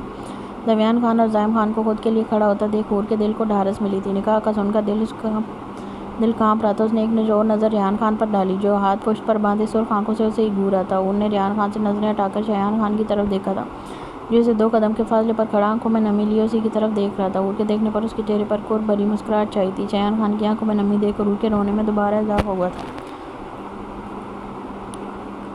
جو واصف خان سے الگ ہو کر شایان خان کے سینے سے لگی تھی۔ حور کے سینے سے لگتے ہی شایان خان کے دل کو سکون ملا تھا۔ اس نے اپنی آنکھیں بند کر کے حور کے بالوں پر اپنے لب رکھے تھے۔ لالا، حور نے روتے ہوئے شایان خان کی شرٹ کو اپنی مٹھیوں میں جکڑا تھا۔ وہ اس وقت بہت زیادہ دل برداشتہ ہو رہی تھی۔ بس بہت رو لیا میری گڑیا نے، اب ایک آنسو اور نہیں، اب میں اپنی گڑیا کو بالکل رونے نہیں دوں گا، شایان خان نے نرمی سے حور کے آنسو صاف کرتے کہا تھا۔ شایان خان کے گڑیا کہنے پر حور کے چہرے پر ہلکی سی مسکراہٹ ابھری تھی۔ دونوں بہن بھائی کے پیار کو دیکھ کر باقی سب حویلی والے بھی نم آنکھوں سے مسکرائے تھے۔ شایان خان نے حور کے آنسو صاف کر کے اسے دوبارہ اپنے سینے سے لگایا تھا۔ اسے ہمیشہ سے ہی حور بہت عزیز تھی۔ حور سے ایک انجان سی کشش محسوس ہوتی تھی، لیکن آج حور کو گلے لگاتے اسے الگ سا سکون ملا تھا۔ ایسا جیسے اس کی روح کا ایک ٹکڑا ہو جو اس سے بچھڑ گیا تھا، آج دوبارہ واپس مل گیا ہو۔ آقا جان آپ جو مرضی فیصلہ کریں، مجھے فرق نہیں پڑتا، لیکن میں اپنی بہن کو مزید خود سے دور نہیں رکھوں گا۔ یہ میرے ساتھ بڑی حویلی جائے گی۔ شایان خان نے آنکھیں کھول کر آقا جان کی طرف دیکھتے اٹل لہجے میں کہا تھا، بالکل بھی نہیں، حور ہماری بھی بہن ہے اور آپ لوگ اسے ایسے نہیں لے جا سکتے، میں حور کو بالکل بھی نہیں جانے دوں گا۔ شایان خان کے اٹل لہجے میں اپنی بات مکمل کرنے پر حمدان خان نے شایان خان کی آنکھوں میں دیکھتے سنجیدگی سے کہا تھا، حمدان۔ واصف خان نے اپنے چھوٹے سرپرے بیٹے کو روکنا چاہتا، نہیں بابا جان، ماضی میں جو کچھ بھی ہوا، اس ٹائم سچویشن ایسی تھی کہ شاید ہم ہوتے تو ہم بھی یہی کرتے، لیکن اب ایسا نہیں ہوگا۔ حور ہماری بہن ہے، ہمیں اس بات سے فرق نہیں پڑتا وہ یوسف چاچو کی بیٹی ہے یا شاہنواز ماموں کی، ہمارے لیے حور ہماری بہن ہے، میں اس کو بالکل بھی ایسے نہیں جانے دوں گا۔ حمدان خان نے نفی میں سارے لاتے ضدی انداز میں کہا۔ حور نے آنکھیں کھولتے حمدان خان کی طرف دیکھا تھا۔ حمدان خان بھی حور کو ہی دیکھ رہا تھا۔ حور کے دیکھنے پر حمدان خان آنکھ ونک کر کے مسکرایا تھا۔ اس کے انداز پر حور بھی نم آنکھوں کے ساتھ کھل کر مسکرائی تھی۔ حمدان خان ایسا ہی تھا، حور کو کسی بھی حالت میں مسکرانے پر مجبور کر دیتا تھا۔ حور کو حمدان پر ٹوٹ کر پیار آیا تھا، جو ہمیشہ سے اسے تنگ کرتا تھا، لیکن وقت آنے پر اس کا ساتھ بھی دیتا تھا۔ سنا تم نے ریحان خان، جو حور یہاں سے کہیں نہیں جائے گی، زاویان خان نے ریحان خان کی آنکھوں میں دیکھتے سخت پتھریلے لہجے میں کہا تھا۔ تم بھی کان کھول کر سن لو زاویان خان، میرا اور حور کا نکاح آج ہی ہوگا۔ ریحان خان نے بھی اس کی آنکھوں میں دیکھتے اٹل لہجے میں کہا تھا۔ آسیہ بیگم خود میں ہمت جمع کرتی اپنی کانپتی ٹانگوں سے اٹھی اور آہستہ آہستہ چل کر زاویان خان کے سامنے آئی تھی۔ مجھے اور مت تڑپاؤ، میں اپنی بیٹی سے مزید دور نہیں رہ سکتی، پلیز اسے ہمارے ساتھ جانے دو۔ آسیہ بیگم نے زاویان خان کے سامنے کھڑے ہو کر التجائی انداز میں کہا تھا، ماما جان سمجھنے کی کوشش کریں، حور کو ٹائم چاہیے سب کچھ ایکسپٹ کرنے میں، اتنا جلدی نکاح کرنا کسی صورت ٹھیک نہیں۔ زاویان خان نے آسیہ بیگم کی طرف دیکھتے نرمی سے کہا تھا، تم لوگ سمجھ کیوں نہیں رہے ہو، میں تڑپ رہی ہوں، کیا تم لوگوں کو میری 20 سالوں کی تڑپ نظر نہیں آ رہی؟ میں اپنی بیٹی کے ساتھ رہنے کے لیے، اس کے نخرے اٹھانے کے لیے، اس کے منہ سے مہرے سننے کے لیے تڑپ رہی ہوں، میں اب ایک دن بھی اس کے بغیر نہیں رہ سکتی، تم لوگ کیوں میری حالت سمجھ نہیں رہے؟ آسیہ بیگم میزانی انداز میں چیخی تھی۔ مامانی جان، رحیم خان نے آسیہ بیگم کی طرف بڑھ کر نرمی سے کہتے انہیں اپنے ساتھ لگانا چاہتا، لیکن آسیہ بیگم اس کے ہاتھوں کو جھٹک گئی۔ نہیں نہیں، میری ممتا برسوں سے تڑپ رہی ہے، پلیز میری ممتا کو سکون دے دو، مجھے میری حور واپس کر دو پلیز۔ آسیہ بیگم نے زاویان خان کے سامنے اپنے ہاتھ جوڑ کر کہا تھا۔ مامانی جان کیا کہہ رہی ہیں؟ زاویان خان نے دہلتے آسیہ بیگم کے ہاتھوں کو تھاما تھا۔ آپ کو میرے سامنے ہاتھ جوڑنے کے بجائے مجھے حکم دینا چاہیے، آپ حور کو اپنے ساتھ لے جانا چاہتی ہیں نا، ٹھیک ہے، آپ اس کی ماں ہیں، آپ کو کوئی اپنے ساتھ لے جانے سے نہیں روکے گا، لیکن نکاح کے لیے اسے تھوڑا وقت دے دیں پلیز۔ زاویان خان نے آسیہ بیگم کے ہاتھوں کو چوم کر بہت نرمی سے کہا تھا۔ آسیہ بیگم کو روتے بلکتے التجا کرتے دیکھ شایان خان نے قرب سے آنکھیں میچی تھیں۔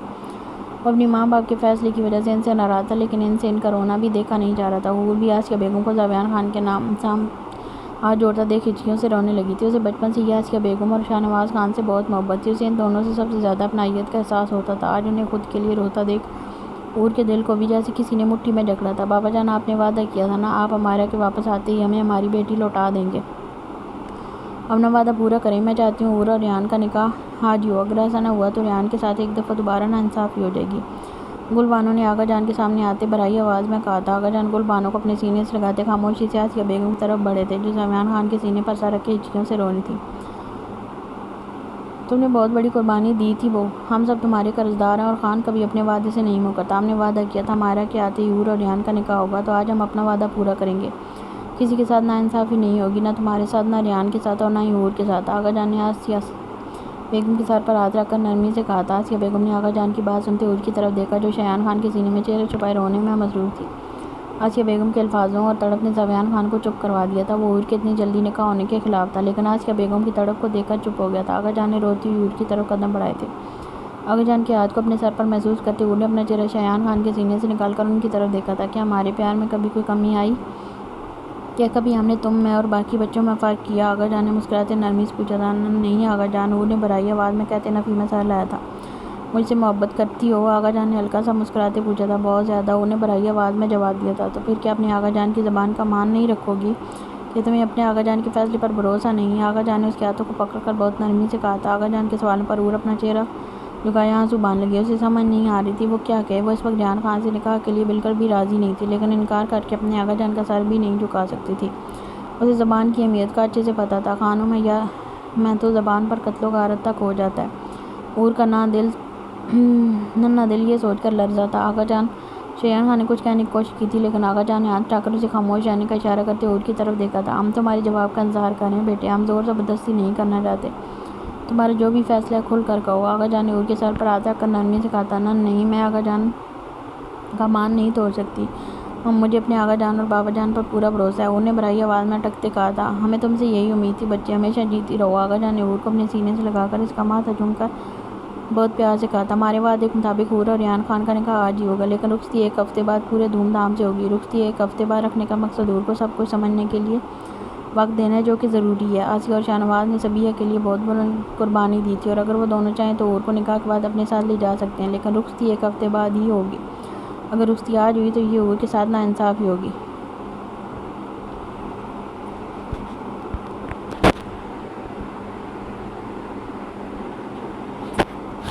اور ہم نہیں چاہتے اب کسی کے ساتھ ناانصافی ہو۔ ہمیں امید ہے ہمارے فیصلے سے کسی کو کوئی اعتراض نہیں ہوگا۔ آقا جان نے حور کو اپنے ساتھ لگائے روبدار آواز کے ساتھ اعلانیہ انداز میں کہا تھا، ہم نے کوئی اعتراض نہیں ہے بابا جان۔ گل بانو نے ریحان خان کی طرف دیکھتے کہا تھا۔ 1 ہفتے بعد رخصتی کو سن کر سب مطمئن ہوئے تھے۔ بہو جاؤ بچی کو تیار کرو، انشاءاللہ تھوڑی دیر بعد نکاح ہوگا۔ آقا جان نے امینا بیگم کی طرف دیکھ کر کہا تھا۔ امینا بیگم نے اپنے آنسو صاف کرتے حور کی طرف دیکھا تھا۔ جی آقا جان۔ امینا بیگم کہتی حور کی طرف بڑھی اور حور کو اپنے ساتھ لگائے اسے اپنے کمرے کی طرف لے جانے لگی۔ ہمارا یہ سب حیرانگی سے دیکھ رہی تھی، وہ بھی نہیں چاہتی تھی کہ حور کا نکاح اتنی جلدی ہو۔ اسے حیرانی ہوئی تھی یہ دیکھ کر کہ یہاں پر شادی کے فیصلے اتنی جلدی ہو جاتے ہیں، حالانکہ جس ماحول سے وہ آئی تھی وہاں پر تو 6 ماہ ایک شادی چلتی تھی۔ ہمارا نے زبیان خان کی طرف دیکھا جو روتی ہوئی آسیہ بیگم کو اپنے سینے سے لگائے کھڑا تھا۔ وہ سمجھ چکی تھی کہ زبیان خان صرف آسیہ بیگم کی وجہ سے خاموش ہوا ہے۔ حالے روحا اور زویا بھی امینا بیگم اور حور کے پیچھے چلی گئی تھیں۔ ہمارا ایک سائڈ پر کھڑی جاتی ہوئی روحا اور زویا کو دیکھتے انگلیاں مروڑی تھی۔ اس کا دل بھی حور کے پاس جانے کو کر رہا تھا، لیکن وہ جھجک رہی تھی۔ ہمارا ایک نظر اچانک زبیان خان پر گئی جو اسے ہی دیکھ رہا تھا۔ زبیان خان آسیہ بیگم کو اپنے ساتھ لگائے یہ ہمارا تک آیا اور اسے کلائی سے پکڑ کر امینا بیگم کے کمرے کی طرف چل پڑا۔ زبیان خان کے اس ایکٹ کو سب نے حیرانی سے دیکھا تھا۔ زبیان خان لڑکیوں سے بہت چڑھتا تھا، اس نے آج تک اپنی بہنوں کے علاوہ کبھی کسی لڑکی سے بات تک نہیں کی تھی، لیکن ہمارا کے ساتھ اسے کمفرٹیبل دیکھ کر سب حیران ہوئے تھے، جبکہ واصف خان کے چہرے پر مسکراہٹ ابھری تھی۔ ہمارا چپ کر کے زبیان خان کے ساتھ چل رہی تھی اور وہ اس سے ہاتھ پکڑنے پر لڑنا چاہتی تھی، لیکن سب کے سامنے اس نے چپ رہنا ہی بہتر سمجھا۔ یہاں بیٹھے روم میں داخل ہوتے ہی زبیان خان نے ہمارے کی طرف کلائی چھوڑ دی تھی اور آسیہ بیگم کو سائڈ پر رکھے کاؤچ پر بٹھایا تھا۔ ادھر دیکھیں میری طرف۔ زبیان خان نے آسیہ بیگم کے گھٹنوں کے پاس بیٹھتے ان کے دونوں ہاتھ اپنے ہاتھوں میں بھرے تھے۔ میں آپ سے وعدہ کرتا ہوں آپ کو مزید تکلیف برداشت نہیں کرنی پڑے گی، آپ کی بیٹی اب آپ کے پاس ہی رہے گی۔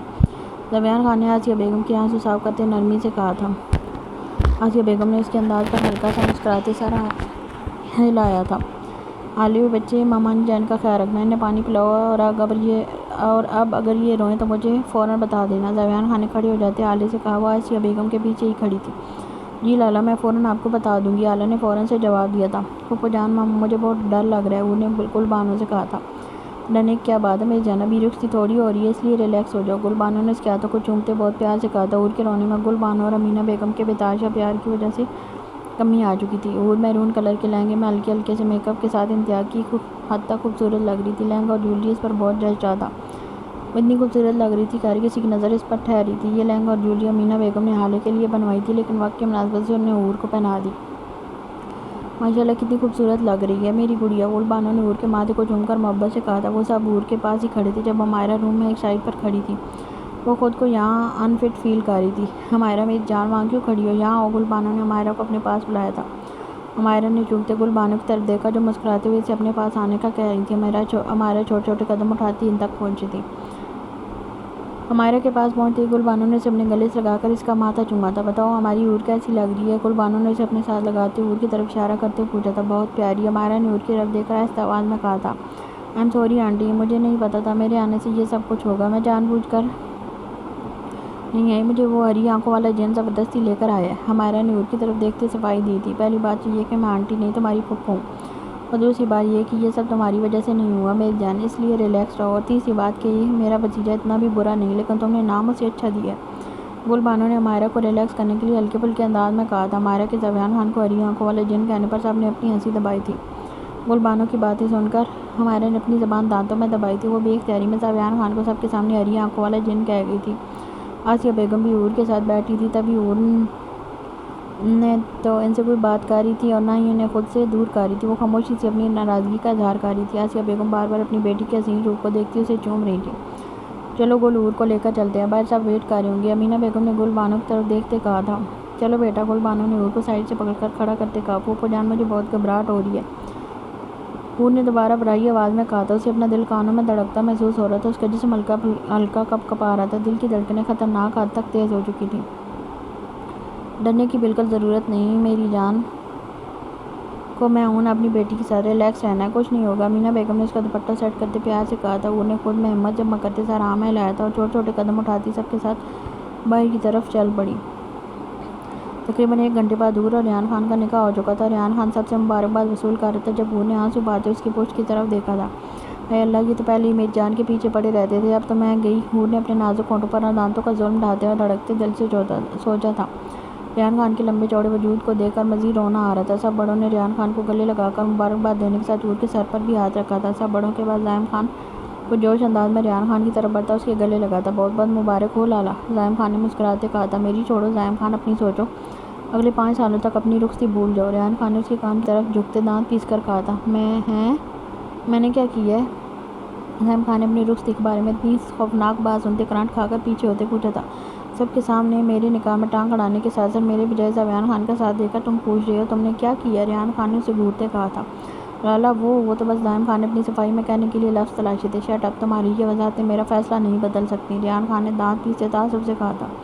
شکر ہے میں نے کچھ نہیں کہا تھا، شایان خان نے آہستہ آواز میں زعیم خان کی طرف جھکتے کہا اور زعیم خان کو سائڈ پر کر کے ریحان خان سے گلے لگا تھا۔ زعیم خان شایان خان کے انداز پر دانت کچکچاتا رہ گیا جبکہ ریحان خان کے چہرے پر غصے کے تاثرات دیکھتے اس نے اپنی گردن سلائی تھی۔ نکاح ہوتے ہی زبیان خان عور کے سر پر ہاتھ رکھتا اپنے روم کی طرف چلا گیا تو اس نے ریحان خان کو مبارکباد دینا ضروری نہیں سمجھی تھی۔ ریحان خان نے سب سے مبارکباد وصول کرنے کے بعد صوفے پر بیٹھی ہچکولے کھاتی عور کا ہاتھ پکڑ کر اسے اپنے ساتھ کھڑا کیا تھا۔ سب ریحان خان کے اچانک عور کا ہاتھ پکڑ کر اسے اپنے ساتھ کھڑا کرنے پر حیران ہوئے تھے۔ ریحان خان کا سب کو نظر انداز کرتا عور کا ہاتھ پکڑے اس کے روم کی طرف بڑھا تھا۔ ریحان عور کو لے کر کہاں جا رہے ہو؟ واصف خان نے کھڑے ہوتے غصے سے پوچھا تھا۔ اب یہ بھی نکاح ہو گیا ہمارا، ظاہر سی بات ہے پرائیویسی میں اپنی بیوی سے مبارکباد لینے اور دینے جا رہا ہوں۔ ریحان خان نے پلٹے بغیر بلند آواز میں جواب دیا تھا۔ اس نے پرائیویسی لفظ پر اچھا خاصا زور دیا تھا جسے سب نے بخوبی محسوس بھی کیا تھا۔ ریحان خان کے جواب پر سب کے چہرے سرخ ہوئے تھے۔ واصف خان نے غصے سے اپنے ہونٹ بھینچے تھے۔ ریحان خان نے روم میں داخل ہو کر دروازہ لاک کر کے عور کی طرف دیکھا تھا۔ عور کانپتی پیچھے کی طرف قدم اٹھا رہی تھی۔ عور کو پیچھے ہوتا دیکھ ریحان خان کی آنکھیں چمکی تھیں اور وہ ایک جھٹک میں عور کو کمر سے پکڑ کر اپنے قریب کر گیا۔ بھاگنے کے سب راستے بند ہو چکے ہیں ریحان خان نے کہتے ایک جھٹک میں عور کے چہرے سے گھونگھٹ پلٹا تھا۔ گھونگھٹ اٹھانے کی دیر تھی کہ ریحان خان اپنی جگہ پر اسٹل ہوا تھا۔ عور اپنی بڑی بڑی خوبصورت نیلی آنکھیں پھیلائے ریحان خان کی طرف دیکھ رہی تھی۔ ریحان خان کے دل ان آنکھوں میں ڈوب کے ابھرا تھا۔ ریحان خان کی نگاہیں اس کی آنکھوں میں ہوتی اس کے کپکپاتے ریڈ لپسٹک سہجے ہونٹوں پر ٹکی تھی۔ عور کے نرم ملائم نازک گلاب کی ایسی پنکھڑیوں کو دیکھ کر ریحان خان کے گلے میں کانٹے سے چبھے تھے۔ عور کا چہرہ چاند کی طرح چمک رہا تھا۔ ریحان خان اپنی جگہ پر پتھر بنا اس کے چہرے کے ہر نقش کو حفظ کر رہا تھا۔ عور اپنی آنکھیں پھیلائے ریحان خان کی طرف دیکھ رہی تھی۔ ریحان خان نے خود پر ضبط کرتے اپنی نگاہیں عور کے ہونٹوں سے ہٹا کر اس کی آنکھوں میں دیکھا تھا۔ رونے کی وجہ سے اس کی آنکھیں سوجی ہوئی تھیں۔ ریحان خان نے ایک ہاتھ اس کی گردن اور چہرے کے درمیان رکھ کر ایک جھٹکے سے اس کا چہرہ اپنے چہرے کے قریب کیا تھا۔ یہ نیلی آنکھیں اتنی خوبصورت اور گہری کیوں ہیں؟ ریحان خان نے کھوئے ہوئے انداز میں ہر دفعہ اپنے دل میں اٹھنے والا سوال پوچھا تھا۔ عور اپنے دھڑکتے دل اور پھیلی آنکھوں سے ریحان خان کی طرف دیکھ رہی تھی۔ اس کا دماغ کچھ پروسیس نہیں کر رہا تھا۔ ریحان لالا، عور ریحان خان کی کسرتی سینے پر ہاتھ رکھ کر اسے پیچھے کرنے کی کوشش کرتے بے دھیانی میں اسے لالا کہہ بیٹھی تھی۔ عور کے منہ سے خود کے لیے لالا سن کر ریحان خان کو ہوش آیا تھا اور اس کی آنکھیں پل میں غصے سے سرخ ہوئی تھیں۔ تمہارا دماغ خراب ہو گیا کیا؟ ابھی نکاح کو 2 گھنٹے نہیں ہوئے اور تم اس کا بیڑا غرق کرنا چاہتی ہو؟ ریحان خان نے اسے بازو سے پکڑ کر اپنے قریب کرتا اس کے غصے سے گھرایا تھا۔ عور کو جواب دینے کے بجائے اپنی طرف ٹکر ٹکر دیکھتے آنسو بہاتے دیکھ ریحان خان نے اس کی کمر کی گٹھ اپنا مردانہ بازو لپیٹ کر اسے ایک جھٹکے میں اپنے سینے سے لگایا تھا۔ ریحان خان کا ایک ہاتھ عور کی کمر میں تھا جبکہ دوسرا ہاتھ ابھی بھی گردن اور چہرے کے درمیان تھا۔ ریحان خان کے غصے سے دھاڑنے پر عور کے رونے میں اضافہ ہوا تھا۔ کون ہوں میں تمہارا؟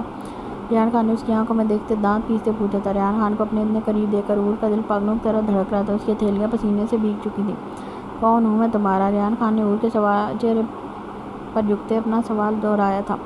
ریحان خان کی گرم دہکتی سانسیں عور کے ناک اور ہونٹوں پر پڑتی اسے کانپنے پر مجبور کر گئی تھیں۔ شور! عور نے اٹکتے کپکپاتے ہونٹوں سے بمشکل کہا تھا۔ عور کی شور کہنے کی دیر تھی کہ ریحان خان نے اس کے ہونٹوں پر قابض ہوا تھا۔ ریحان خان نے اس کے لبوں کو اپنے ہونٹوں میں جکڑے اس کی سانسوں کو منتشر کر دیا۔ عور نے ریحان خان کو اچانک اپنے ہونٹوں پر قابض ہوتے دیکھ کرنٹ کھا کر پیچھے ہونے کی کوشش کی تھی لیکن ریحان خان نے اس کی کمر پر زور ڈالے اسے اپنے مزید قریب کر گیا۔ عور کی نازک دھڑکنیں ریحان خان کے چٹانی سینے سے مز ہوتی ریحان خان کو مزید جنونیت دکھانے کا سبب بنی تھی۔ ریحان خان عور کے نچلے لب کو اپنے لبوں میں سک کرنے لگا۔ عور نے اپنے ہاتھ اس کے کندھے پر مار کر اسے پیچھے کرنے کی کوشش کی لیکن ریحان خان نے اس کے نازک ہاتھ کے ظلم سے بے خبر اس کے ہونٹوں کا جام پینے میں مصروف تھا۔ ریحان خان نے آنکھیں کھول کر عور کی آنکھوں میں دیکھا جو اپنی آنکھوں سے آنسو بہاتے اسے ہی دیکھ رہی تھی۔ ریحان خان نے آئیز ونک کرتے اس کے لبوں کو اپنے ہونٹوں سے واہ کرتے اس کے زبان کو اپنے ہونٹوں میں دبوچا تھا۔ ریحان خان کے سر پر عور کے سارے جسم کا خون سمٹ کر اس کے چہرے پر آیا تھا۔ ریحان خان اس کی زبان کو جنونی انداز میں سخت کرنے لگا۔ عور کا اپنے قدموں پر کھڑا رہنا مشکل ہو رہا تھا، اس لیے وہ ریحان خان کی قمیض کو کندھوں سے مٹھیوں میں جکڑ گئی۔ ریحان خان اس کے زبان پر دانت کاٹتا اس کی سانسوں کو گھوٹ گھوٹ پینے لگا تھا۔ عور کی سانسیں اس کے سینے میں اٹکنے لگی تھی۔ اس نے دوبارہ ریحان خان کے کندھے پر ہاتھ مارا، لیکن وہ ظالم پناہ اس کی سانسیں اپنے سینے میں اتار رہا تھا۔ ریحان خان کو پیچھے نہ ہٹتا دیکھ عور نے اس کی گردن میں اپنے ناخن چبوئے تھے۔ عور کی اس حرکت نے ریحان خان کو مزید جنونی بننے پر مجبور کیا تھا اور وہ اسے کمر سے پکڑ کر اپنے سینے میں بھیجتا پہلے سے زیادہ جنونی انداز میں اس کی سانسیں پینے لگا۔ تھوڑی دیر بعد جب اسے محسوس ہوا کہ اگر عور نے سانس نہ لی تو وہ مر جائے گا، جب جا کر اس کے ہونٹوں کو آزادی بخشی تھی۔ عور گہری گہری سانسیں لیتی نڈال ہوتی اس کے کندھے پر سر رکھی تھی۔ اگر تمہارے ہونٹوں نے دوبارہ یہ غلطی کی تو میں ان کو ایسے ہی اپنے انداز میں سزا دوں گا، اس لیے کچھ بھی کہنے سے پہلے 100 دفعہ سوچنا۔ ریحان خان نے اپنے کندھے سے لگی عور کے ہونٹوں کو اپنے انگوٹھے سے سلاتے گمبھیر آواز میں کہا تھا۔ عور کی سانسوں کو نارمل ہوتا دیکھ ریحان خان نے ایک جست میں اس کے باہری دوپٹے کو اس کے وجود سے الگ کر کے دور پھینکا اور اسے گود میں اٹھاتے بیڈ کی طرف اپنے قدم بڑھائے تھے۔ عور اس اچانک رفتار پر بوکھلا کر رہ گئی۔ ریحان خان آج پہلی بار اسے اپنے انداز سے بوکھلانے پر مجبور کر رہا تھا۔ عور نے اپنی پھٹی پھٹی آنکھوں سے ریحان خان کی طرف دیکھا تھا۔ ریحان خان کے بیڈ پر لٹاتے ہی عور نے اٹھ کر دوسری سائیڈ سے بھاگنا چاہا، لیکن ریحان خان ایک جست میں اس کی تکیے پر پٹکتا اس کے سر کے ارد گرد اپنے ہاتھ ٹکا کر اس کے سارے رستے بند کر گیا۔ کہاں جا رہی ہو؟ ریحان خان نے اس کی آنکھوں میں دیکھتے آئی برو اچکا کر پوچھا تھا۔ Wash room. عور نے سہمی نگاہوں سے ریحان خان کی طرف دیکھتے جلدی سے بہانہ بنایا تھا۔ اب اگر تم نے مجھ سے بھاگنے کی کوشش کی تو میں ایک ہفتے بعد رخصتی کو بھول کر آج ہی تمہارا دماغ اپنے طریقے سے ٹھکانے لگاؤں گا۔ ریحان خان نے عور کو کودتے اسے دھمکی دی تھی۔ اس کی دھمکی پر عور کی آنکھیں مزید پھٹی تھیں۔ نے کہا کہ مبارکباد دو مجھے۔ ریحان خان نے اپنا ایک گھٹنا فولڈ کر کے بیڈ پر رکھ کر عور پر جھکتے رعب سے کہا تھا۔ میں کیسی تو ہوں؟ عور نے گھبراتے ریحان خان کی طرف دیکھ کر پوچھا تھا۔ میں نے تو زبان سے دینے کا کہا ہے، لیکن اگر تم چاہو تو دوسرے طریقے بھی اپنا سکتی ہو۔ ریحان خان نے عور کے چہرے پر جھکتے اپنے ہاتھ اس کی شرٹ سی کرتی کے اندر ڈال کر بھاری آواز میں کہا تھا۔ ریحان خان کے ہاتھ کو اپنی کرتی کے اندر محسوس کرتے عور نے کرنٹ کھا کر اس کی طرف دیکھا تھا۔ نے کہا مبارک ہو۔ عور نے ایک جھٹکے میں ریحان خان کے ہاتھ کے اوپر اپنا ہاتھ رکھ کر اٹکتے کہا۔ عور کے چہرے کے اڑے رنگوں کو دیکھ کر ریحان خان نے اپنے نچلے ہونٹ کو دانتوں میں دباتے اپنی امٹنے والی مسکراہٹ چھپائی تھی۔ ایسے دیتے ہیں مبارکباد؟ تمہاری شکل سے ایسا لگ رہا ہے جیسے مبارکباد نہیں بلکہ بددعا دے رہی ہو، ٹھیک سے دو۔ ریحان خان نے اپنے ہاتھ کو تھوڑا اوپر کر کے حرکت دیتے دوبارہ رعب سے کہا تھا۔ ریحان خان کے ہاتھ کو اوپر کی طرف بڑھتا محسوس کر کے عور کی جان نکل رہی تھی۔ بہت بہت مبارک ہو۔ عور نے فٹ سے اپنے آنسو صاف کرتے عجیب سی مسکراہٹ کے ساتھ کہا تھا۔ ایسے دیتے ہیں؟ ریحان خان نے اس کی آنکھوں میں دیکھتے مصنوعی غصے سے کہا تھا۔ مجھے نہیں دینی آتی۔ میرا پہلی دفعہ نکاح ہوا ہے۔ ریحان خان کو غصہ ہوتے دیکھ عور نے بصوری سی آواز میں جھٹ سے کہا تھا۔ عور کے انداز پر ریحان خان نے بمشکل اپنی مسکراہٹ دبائی تھی۔ تمہاری پہلی غلطی سمجھ کر معاف کروں گا۔ اب جیسے میں مبارکباد دوں گا ویسے ہی تم مجھے دینا، ریحان خان نے احسان کرنے والے انداز میں کہا تھا۔ عور اس کی طرف دیکھتی آنکھیں پٹ پٹا کر معصومیت سے سر ہاں میں ہلا گئی۔ ریحان خان نے اپنا ایک ہاتھ عور کے گال پر رکھا جبکہ دوسرا ہاتھ ابھی بھی اس کی کرتی کے اندر تھا۔ عور اپنی آنکھیں پھیلائے اسے ہی دیکھ رہی تھی۔ ریحان خان نے جھک کر اس کے دونوں گالوں کو چوم کر اس کے ماتھے سے ماتھا ٹکا کر اپنی بھاری اور خوبصورت آواز میں نکاح مبارک ہو خانم کہا تھا۔ اس کے انداز پر عور کا دل اس کے سینے میں سر پٹکتا باہر نکلنے کو بےتاب ہوا تھا۔ عور کی ہتھیلیاں پسینے سے نم ہوئی تھیں، اس کے جسم کا سارا خون سمٹ کر اس کے چہرے پر آیا تھا۔ ایسے دیتے ہیں مبارکباد؟ اب جلدی سے تم دو۔ ریحان خان نے تھوڑی دیر بعد اس کے ماتھے سے اپنا سر اٹھا کر اس کی آنکھوں میں دیکھتے حکمیہ انداز میں کہا تھا۔ ریحان خان کے حکم پر عور نے نظریں چرائیں تھیں۔ اسے شدید گھبراہٹ ہو رہی تھی۔ عور کی نظریں چرانے پر ریحان خان نے اپنا ہاتھ مزید اوپر اس کی دھڑکنوں کی طرف بڑھایا تھا۔ ریحان خان کے ہاتھ کو اپنی دھڑکنوں کی طرف آتا دیکھ عور نے جھٹ سے اس کی طرف دیکھا تھا۔ رکیں تو دیتی ہوں نا۔ عور نے دوبارہ اس کے ہاتھ کے اوپر اپنا ہاتھ رکھتے بصوری سی آواز میں کہا تھا۔ جلدی دو، مجھے انتظار کرنے سے سخت نفرت ہے، ریحان خان نے احسان کرنے والے انداز میں کہا تھا۔ عور نے تھوک نکلتے اپنا ہاتھ ریحان کے بیئر زدہ گال پر رکھا اور تھوڑا اوپر ہو کر دوسرے گال پر اپنے ہونٹ رکھتی فوراً سے پیچھے ہوتی نے کہا مبارک ہو خان کہتی اس کی گردن میں اپنا چہرہ چھپا گئی۔ عور کے انداز پر اور اس کی اپنی گردن میں چہرہ چھپانے پر ریحان خان کے ہونٹوں پر دلکش سی مسکراہٹ نے قبضہ کیا تھا۔ ریحان خان اپنا ہاتھ عور کی کمر کے گرد لپیٹتا اسے اپنے سینے میں بھیج گیا۔ ریحان خان نے عور کو اپنے سینے میں بھیجے روم میں لگی وال کلاک کی طرف دیکھا۔ رات کی 11 بج رہی تھی۔ ایک ہفتے بعد ہماری رخصتی ہے، تب تک خود کو میرے لیے تیار کرو۔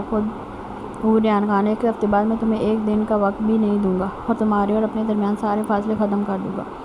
تم ہمیشہ کے لیے ریحان خان کی ہو چکی ہو، اس لیے مجھ سے بھاگنے کی بجائے خود کو مینٹلی اور فزیکلی میرے لیے تیار کرو۔ ریحان خان نے عور کو اپنے سینے میں بھیجتے شدت پسندی سے کہا تھا۔ اس کے الفاظوں پر عور کے ماتھے پر ننھے پسینے چمکے تھے۔ ریحان نے عور کا چہرہ اپنی گردن سے نکالا اور اسے بیڈ پر لٹا کر اس کے چہرے کی طرف دیکھا۔ عور نے کبوتری کی طرح آنکھیں زور سے میچی تھیں۔ ریحان خان مسکراتا جھکا اور اس کے ایک ایک نقش پر اپنے لب رکھتا دوبارہ سے اس کی پنکھڑیوں کو اپنے لبوں میں جکڑ گیا۔ ریحان خان کا ایک ہاتھ اس کے گال پر جبکہ دوسرا ہاتھ کو دوبارہ اس کی کرتی کے اندر ڈال کر اس کی کمر کو سہلاتے اس کے ہونٹوں پر اپنی منمانیاں کرنے لگا۔ ریحان خان اس کے نچلے لب کو اپنے ہونٹوں میں جکڑتا اسے شدت سے سک کرنے لگا تھا۔ تھوڑی دیر بعد اس کے ہونٹ پر اپنے دانت گاڑتا پیچھے ہٹا اور ایک جسم روم سے نکلتا چلا گیا۔ اور بیڈ پر لیٹی آنکھیں بند کیے گہری گہری سانسیں لے رہی تھی۔ ریحان خان نے خانہ ویلی سے باہر نکلتے اپنی جیب سے فون نکال کر نواز چودھری کا نمبر ڈائل کر کے فون کان سے لگایا۔ میں یوسف خان کی بیٹی تک رسائی حاصل کر چکا ہوں۔ کچھ دنوں بعد وہ مکمل طور پر میری دست رسمہ ہوگی۔ ہماری ڈیل کے مطابق میں نے اپنا وعدہ پورا کیا۔ اب وعدہ پورا کرنے کی باری تمہاری ہے، ریحان خان نے کال کی پک ہوتے ہی اپنی بھاری اور رعب دار آواز میں کہا تھا اور بغیر اگلے کی بات سنے کال کٹ کر کے حویلی کی پورچ میں کھڑی اپنی گاڑی کی طرف بڑھ گیا۔